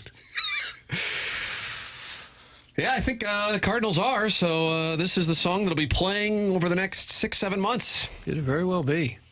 You know, I'm looking up at the television monitor. Is this good broadcasting? No, but I didn't graduate from Missouri Journalism School. If I would have gotten the final 8 credit hours, maybe I wouldn't do this. But a friend of the program, South City native, Hey Kay Adams, has her FanDuel show up on the monitor here, and she's got Joe Burrow in, and there's a guy. Who's the other guy with him? Oz the Mentalist. That's who it is. Okay, because she was like grabbing him from behind and covering his eyes, and I go, what in the hell's going on? Hey, do we need to do this? Because I'd be happy to grab you from behind. Yeah, Doug. Is he some sort of psychic? Well, Oz the Mentalist, he's a hit when on the NFL. Was he on Hard Knocks? Yeah, he went to the Jets camp, and that was crazy. Yeah, that's right. Yeah. He's freaking Joe Burrow out right now, and freaking Hey Kay out. For that Look matter. at that head of hair on Joe Burrow. Man. Jackson's going to start saying things, Doug, and I just want you to be ready for him. Look at it. See, that's, you know, it's how not Jay. that unusual for a guy in his mid-20s. Jay Jr. would always say, I was supposed to be Tom Akron, I was supposed to be Tommy Ack. I was supposed to be Joe Burrow's hair. You were supposed to be Joe Burrow's hair, not Joe himself, but his hair. No, his hair is supposed to be mine. I don't know what happened. Like, best case scenario. You're way more down on your hair than you should be. Because guys like Joe Burrow exist, looking like that. Like, not all guys with, like, really blonde hair. Let me see what's going on with your hair. Let me see what's going on. It's kind of got the Pat Riley slicked back because it's been under the hat all day. That's when I had my hair as a freshman at Missouri, and it was long. That's what it would look like. Does the laser helmet work? You still using that all the time? Not as much. Boy, you're playing with fire, baby. I still take the You're playing with fire, baby. I still take the pharmaceuticals. We're holding serve. We're holding the line. Right, Hold the line. Yes. We're doing all right. I'm doing just fine, but, you know, guys like Joe Burrow out there, it's, you know, tough. It's the Jackson Burkett birthday program. Hey, guys, get Hey Kay Adams on the show, please. That's from the 618. I agree. Great. Seems like she's kind of busy at the moment. She's got Oz the Mentalist and Joe Burrow on, but she was a regular on the show, like once or twice a week, and she was adamant that Doug should pick up Brian Hartline, now Ohio State coach, but at the time a Dolphins receiver, I believe. And every week, Doug and Hey Kay would argue over Brian Hartline. Because he didn't do anything. Well, the year prior, bad season for me. The year prior, I felt like he was like a monster. There was one year where he just exploded onto the scene. Hey Kay was at the Players yesterday. I assume that this is like a recorded previously. One day she's sitting there taking pro tips from Wyndham Clark and Ponte Vedra. The next day she's back at her studio and she's got Oz the Mentalist. And I'm being told it's Oz the Mentalist? Oz? It's OZ. When I see OZ, I think Oz. Connie Lassiter and Greg Bickle just texted in, it's Oz. Where's the professionalism, damn it? It starts at 11 o'clock. Okay. We're still here until 11. Yeah, we've had some tough time with pronunciation today. So. Yeah, Joe Buck scolded us on the Cardinals' big signing. It's not the Wizard of Oz. Right. The show in the jail with delightful J.K. Simmons isn't called Oz. It's Oz. Right. Guys, how about a Lisa Ann tell-all tribute for Jackson's birthday? Jackson, you want to tell everybody about what happened when you shared a bed with Lisa Ann when TMA went to Jamaica in January of 2023? Doug, here is the birthday tell-all with Jackson Burkett celebrating 27 bills. Sure. I think the first night I got really drunk and just tried reading. Yeah, boat drinks. Tried reading a book in bed and fell asleep with the book in my face. What was Lisa Ann doing? She watched a lot of the Pat McAfee show, if I remember correctly. That's hot. She loves the Pat McAfee show, and then we both went to bed. I passed out, essentially. She went to bed eventually. Does your current significant other ever ask about the 3-4 nights you stayed in a bed with Lisa Ann? Yeah, I mean, but I tell her I slept in the same bed, but nothing happened. What was she wearing? Pajamas. Like full set. Really? Like pajamas? Like a full set, yeah. A full set. What does that mean? Like, Doug? you wear pajamas, don't you, Doug? No, not usually. You wear a smoking jacket. I do. I thought you wore like the little hat, and then you had like the lantern when you need to warm glass of milk or something. No, she was in a full set of PJs. She had eye masks too, like face cover. Oh, is that right? Yeah. Really? Which I never have understood that. Just close your eyes. You know? Yeah. Did you say that to her? No, well, I also sleep in my face, so it's. And you guys built a fort to separate you from her? If I'm not mistaken, there was a line of scrimmage. Yeah. Was there an implied line of scrimmage, or was there an actual pillow line of scrimmage? I truly don't remember. Who built the line? I think there was I think there might have been a physical line of scrimmage, which fine by me. Did you put it there, or did she? I can't remember. She did. I'll answer that. All right. No one situation. There's nothing happened. Nothing happened. Yeah. Happy birthday to our sweet, beautiful, milky-skinned baby boy, my George Washington on my TMA producers, Mount Rushmore. Have a great day, buddy. That's from Daddy Be Cooking. Thanks, Daddy Be Cooking. Very kind of you. I've seen a lot of the texts coming in saying happy birthday. There's I appreciate you all. sincere love for you. And How I does that make appreciate you it. feel on a I day feel- when Missouri takes the floor against Mississippi State in 8 hours? I'm just so grateful. Truly. Just very What are you grateful. going to do between now and tip-off? You going to watch Josh Schertz, who left a message for you? Absolutely. Going to watch a little of the SLU game. I got work to do, obviously, but then... you want to do a 4-hour QFT on your birthday? I'm down to do QFT. No, I'm not doing that on your birthday. I'd be I'm down not to do doing it on you. I would be down to do it. doing But, I got work to do, and then I'll be going over to my parents' house to watch the Missouri game, eat some And you're food getting with them. Chinese food? I think my dad's going to grill. It's a beautiful night. Perfect night to grill. That's not a bad play. Yeah. So that's going to be great. It's going to be a great day. This guy's in a good headspace. He sure Absolutely. is. How come you're not seeing your lover? She's working. Okay. I'll see her on Take Saturday. off for your See her on birthday? Saturday. She's doing important work. Oh. Happy birthday, Jackson. For your birthday, I'm going to send you a life-size Monty Hard strap-on to enjoy over the weekend. That's from St. Charles Hermaphrodite. Wow. Excuse my ignorance. I don't know who the person mentioned there was. About a 7-footer who went to Jeff City, who played for Missouri in the mid-1990s. Got it. So a life-size strap-on will be quite a challenge, but I think you're up for it. Well, you never know. Hey, guys, how about that Todd Palin? Thanks. That's from Dale in Grubville. Doug, what does that mean? Who's Todd Palin? I just I have don't know. No idea. Is that a mix of Todd Hagen and Sarah Palin? Who's Todd Palin? I think that might have been her ex-husband. Yeah, former husband. I don't know Sarah why that. Palin's- I don't know. But Doug, do you want to? I don't know what he's done. Didn't they get divorced? I believe so. Happy birthday to the biggest Mizzou jinx out there. That's from Coach Gates. You bet. If that's actually Coach Gates, whatever you need from me. You're just fed up at this point. No. I told you, Jackson grateful. had producer Joe call in to celebrate his birthday in the 7 o'clock hour. Joe Buck calling in to celebrate in the 8 o'clock hour. Bernie Federko calling in. And I think he was here to celebrate. He was also scheduled, but still he celebrated. Sure. Yeah, I'm adding them to the list of people who've well-wishers. In a way, as happy as I am, the weather, and I'm looking at the flags, and the weather's down. So if you want to go low, today's the day to do it. The wind's down, I should say. With all the I could just sit in front of the television. I know. The players, now here are the Billikens. Okay, here's ILL. Okay, here comes the Fighting Tigers. Okay, here comes the Gers taking on the Bulldogs, Blues, Penguins. It's almost a day that you wish it was like pouring down rain and chilly, but it Tomorrow, is I know the gorgeous. weather's going to be nice, but the wind's going to be whipping when the storm that right? comes in. Yeah. So if you want to post a big number, that's right. Tomorrow's the Some day. maintenance. To do it. Yeah. Ladies and gentlemen, the program is called The Morning After. It's presented to you by Brown and Crouppen. We have the Design Air Heating and Cooling email of the day coming your way in about a half hour. Send in your celebratory emails for Jackson's birthday. The Morning After at InsideSTL.com. James Carlton of the Carlton State Farm Insurance Agency presents the Colonel, who joins us every Monday and Friday. Now up to 417 5-star reviews. It's 417 5-star reviews. This one says we had a hail damage claim that got a little complicated since the home had an addition constructed while the hail damage was being repaired. James did a great job working with us and the State Farm Claims Group to get our compensation and to settle the claim. James also did a very impressive job of helping us adjust the coverages we are carrying to better match our current situation. This saved us money and plugged a couple gaps in coverage that we had. No surprise there. I've been a client of James Carlton's for 6 years. They save you money. The customer service is proactive. If you're in a spot right now where you email your insurance agent and don't hear back for a couple days, that is unheard of in working with James Carlton.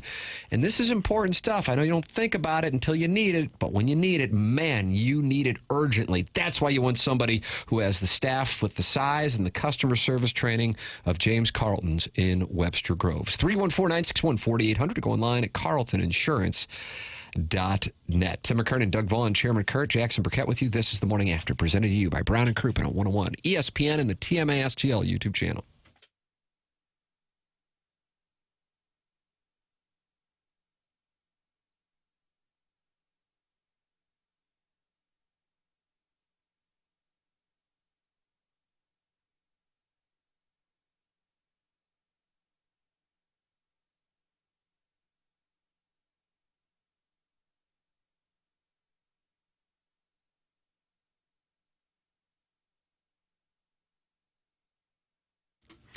It's that time of year where you need to start thinking about your lawn again, and what are you going to do to make sure you have a yard full of lush green grass this spring and summer? If you don't want to take on that task yourself, Green Envy is right there to do it for you. They've been in business in St. Louis for over a decade now. Green Envy only uses products that are formulated for our local soil and weather conditions and turf types. No national, generic, cheap, ineffective products are used by them at all. Their service pros are commercially licensed applicators as certified by the Missouri Department of Agriculture. This ensures you have a trained professional working on your property at all times. Their programs have no hidden fees and no contract. I have it on my yard. They do just a fantastic job on your yard. Their number is 636-655-3689. Their website is greenenvylawns.com. That's greenenvylawns.com. Let somebody else do the heavy lifting and make your yard look fantastic this spring and summer with Green Envy.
It's Halloween, it's time to scare the pants off your friends. It's Halloween, it's time to collect strangers' candy. It's Halloween, it's time to do some pumpkin carving. What are you going to be for Halloween? Is it appropriate to play this song in March? It's my favorite of the acoustic session songs. So this is just kind of my favorite. Although the Cinco de Mayo one's living up. It's Jackson's birthday. He gets to play whatever he wants, Doug, even if seasonally it doesn't necessarily make sense. It is the morning after. It's presented to you by Brown and Crouppen. Tim McKernan, Doug Vaughn, Chairman Kurt, and Jackson Burkett with you on the program earlier. For those of you who enjoy podcasting like the Dickens, hashtag PLTD. The great producer Joe, the great Joe Buck, the great Bernie Federko, all with us. Schaefer Door Company, sponsor of the podcast on the morning after. NCAA tournament action getting underway. Conference tournament action here in a matter of moments as before the Billikens and Davidson play. That's on USA Network, Doug. Okay, I can find that. You'll have St. Bonaventure and Duquesne. Duke is taking on Georgia Tech in about 35 minutes. They're 22.5-point favorites. I guess the Ramblin' Wreck isn't expected to be able to match the days of Jarrett Jack and the Yellow Jackets that played against Rock Chalk Jayhawk here. Is that 2004? I just don't know the years, Tim. At the Dome, if memory serves. And then Ole Miss and Arkansas get things going in the SEC tournament. So Billikens 1 o'clock, Illinois 5:30, Missouri 6 o'clock, Penguins and Blues 6 o'clock. Just sal in. You got the players. I've already told you, live bet Alex Smalley. You'll be handsomely rewarded with a big check on Sunday when he ships the thing. And I also told these boys in the commercial break, I said, I'm also on Tom Hoagie. I know it sounds random. And then sure enough, Tom Hoagie's at 300 par and one back of the lead at the turn. It's amazing, the algorithm of the Tam Avenue Capital Partners. It's amazing. Lucas Glover is leading the players for the record. Some big numbers from some big names. I don't know what the hell's going on. Hideki Matsuyama's 5 over through 10. Justin Thomas, he's having his issues as well. He's 3 over through 10. And Tony Finau 2 over through 11. So some of the bigger names that were out early having some problems, whereas some randos are off to really good starts. Big pairing this afternoon for those of you who enjoy watching the players. The fifth major, Scotty Scheffler, Rory McIlroy, and Xander Schauffele. Oh, man. I mean, sal in. Wouldn't you mind? If the thunderstorms are going to come this weekend, hey, how about Thursday? We can sal in and watch college basketball and the players and the Blues. Yeah, man, that's good stuff. But I can never look at a day like today, especially on Jackie Paper's birthday, and complain about it. Plus, the wind is down. I'm looking at the flags. You're going to go low today. Where are you playing? You playing St. Louis today? That's right, with Joe. With Joe and Bill DeWitt III. Yeah. Member champions. Joe acknowledged he grumbled about the offseason moves while he went and won member. And then Bill DeWitt III had to go take on the team by himself. I feel bad he twisted his ankle. Oh. Has it ever happened to you when you're playing golf? Twist your ankle? He's stepping a hole or something. Yeah. He didn't really say he did it playing golf. It's true. You can twist your ankle doing anything. You tie your shoes up real tight after you twist your ankle. That's the pro tip on it? That's what you got to do. You'll see anytime a basketball player twists their ankle, they tie their shoes up really, really tight. Yeah. Doug, I got a question for you because there's no chance in the world Jackson would be able to participate in this one. The Athletic has ranked the goalie tandems in the NHL. Oh, gosh. Where do you think Jordan Binnington and Joel Hofer come in? I would say they'd probably be... I've turned my laptop. Well, they like Binnington it's like password. a lot. I'd say they'd be about 5. Jackson, do you want to venture a guess? That way you don't have to name goalie tan. In fairness, how many people could name backup goalies around the NHL? Daddy Padre is not listed on this in this article. Okay. It's a shame. It's Doug said 5. I'll say 6. Chairman Kurt. I'm going to say they're number 1. The Winnipeg Jets tandem is number 1. Hellebuck. Doug, do you pronounce it Eric Comrie? Yeah, whatever you want to do with it, it's fine. I don't know. We do these stupid-ass lists and rankings and bracketology. And usually I'm kind of like, all right, I get it. The Lance Leopold thing threw me off a bit when Stuart Mandel put him 7th. I will say that on the college football coach ranking. But Kirby Smart being 1, and I don't remember who's number 2. I was a little surprised. Ryan Marcus Freeman was Day. 10. Ryan Day. Yeah, that makes sense. Although you do that poll 2 months ago, and Ryan Day is about to get fired. So, whatever way the wind blows. With that said, this is the first time I've read one, and I have because I don't know how many times, every time we have Bernie Federko on, Jamie Rivers on, John Kelly on, Chris Kerber on, Joey Vitale, what do they talk about? The Blues goaltending tandem. They have Binnington and Hofer ranked 26th in the NHL. Well, as I look at goals against, they've given up 194 goals. That's towards the back of the pack.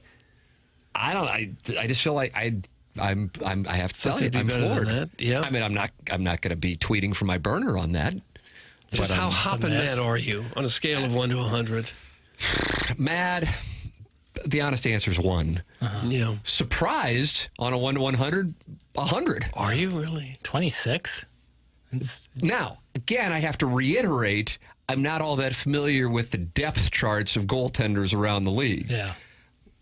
But the one thing that you hear from guys who actually are around the league is the Blues 1-2 punch is about as good as it's going to get in the league. Now, you heard Bernie Federko when you asked about Binnington and how they're going to balance this out over the final 17 games. Go, I'd play Binnington as much as he can.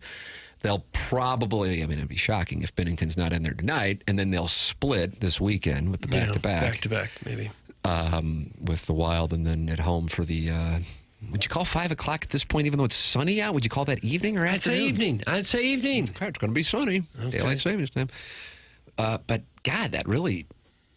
I don't know. Really surprises me. I bet some Blues fans are surprised by that, too. Yeah.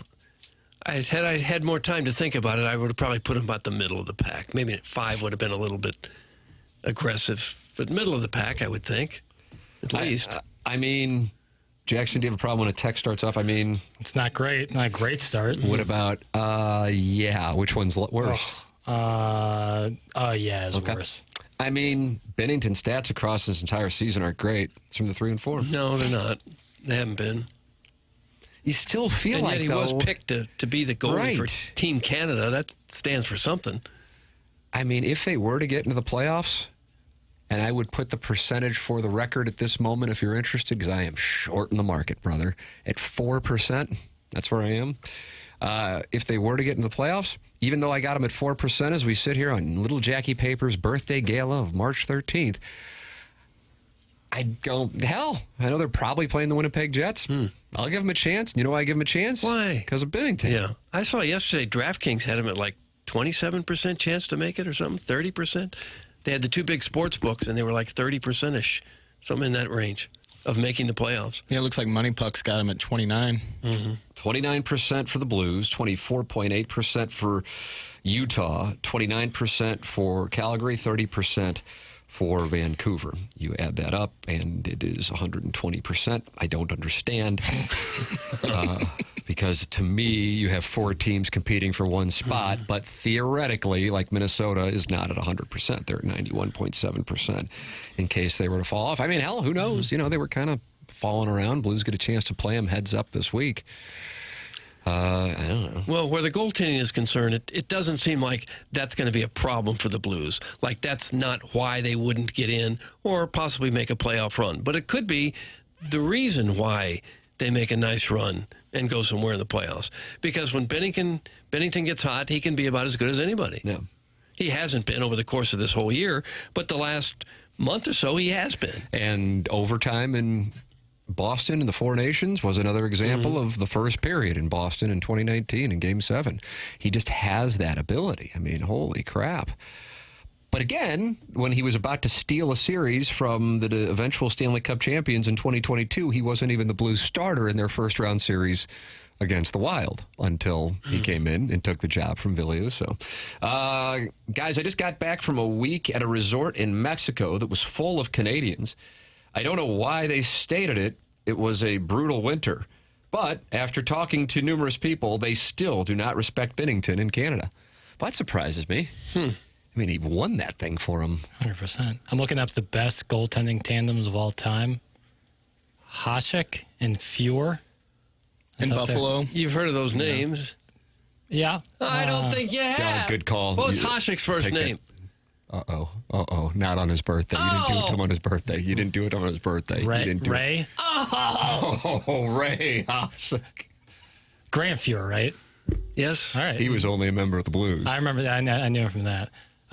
Richter and Van Beesbrook. Mm-hmm. Johnny Van Beesbrook in the Panthers, Doug, with the rats tossed onto the ice. Yeah, he's a Hasek. Oh, Dominic Hasek, got it. And Ed Belfour. Sometimes he would go by Ray. Belfour. Ed Belfour. Belfour. He was our arch nemesis for and years. He banged his stick against the post following the series-winning goal. Was that 90? I don't know. I like where the goalie does that. I don't know the years. Luongo and Schneider.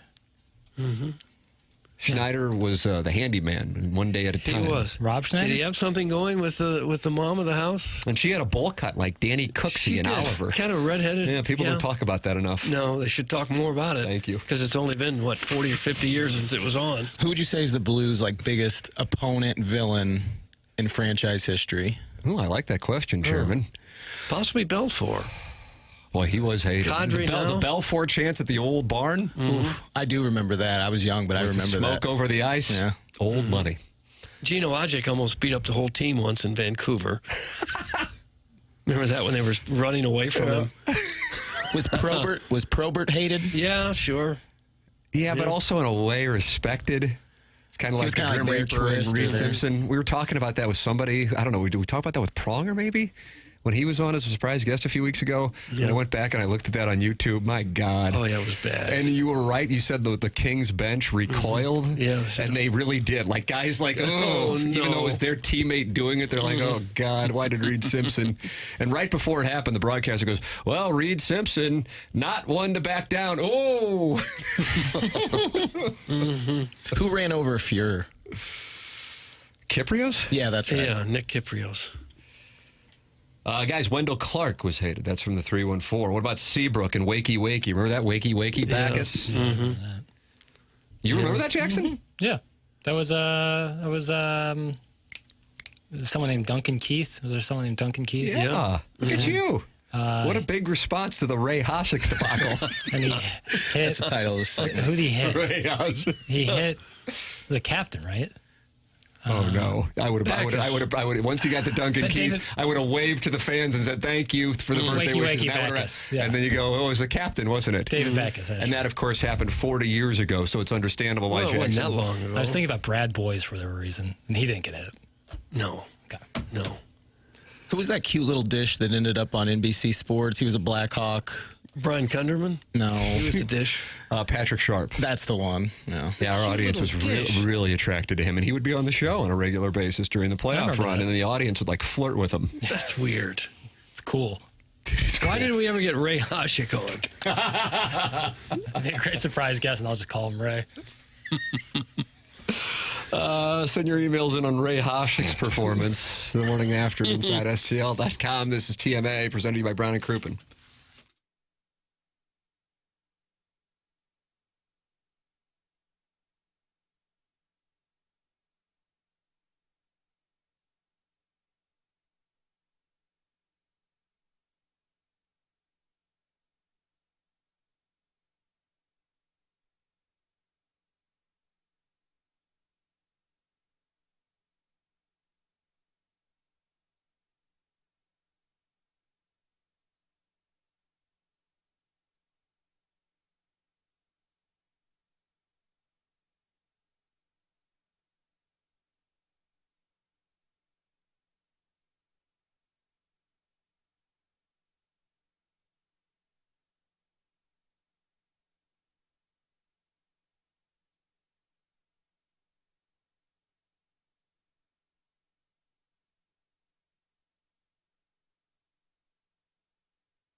Spring training report. Cardinals in action today, celebrating the signing of Phil Maton.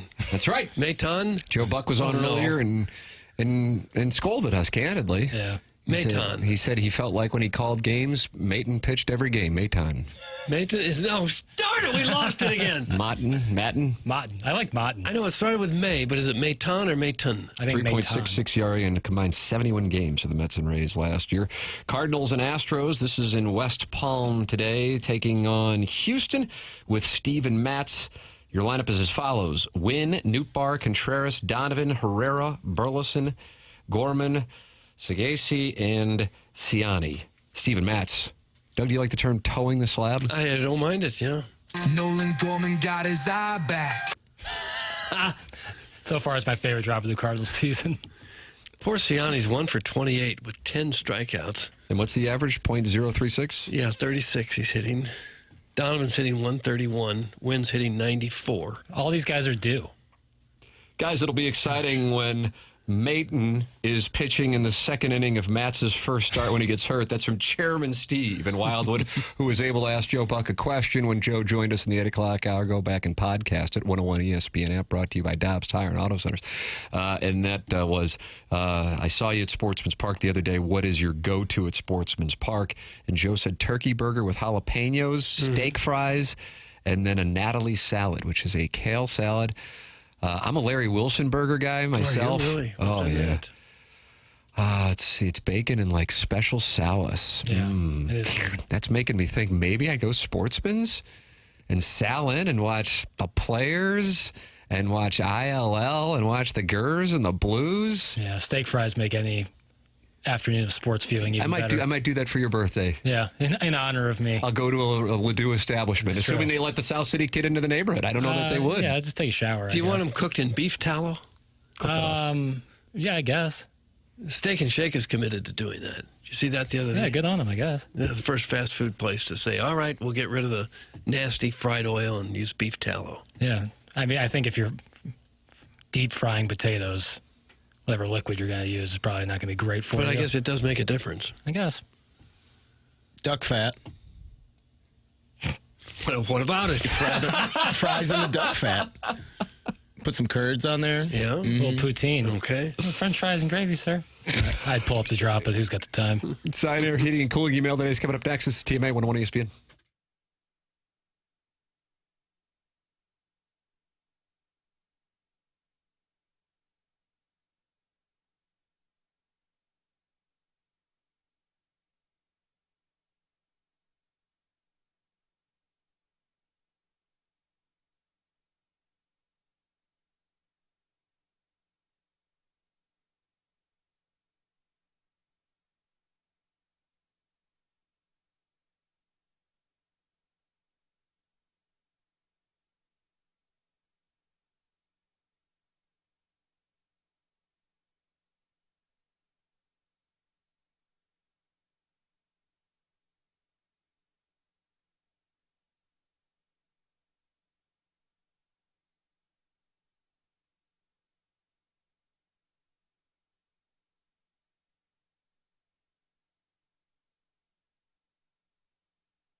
This is Action Jackson with a Sports Center update. That's driven by Johnny Londoff Chevrolet and Johnny Londoff Autoplex. Conference championship action already underway with Akron leading Bowling Green 42-30 and Duquesne with a 1-point lead over St. Bonaventure. Both games still in the first half. That was another Sports Center update driven by Johnny Londoff Chevrolet and Johnny Londoff Autoplex. See them at Londoff.com. Chevy, together we drive. Are you kidding me?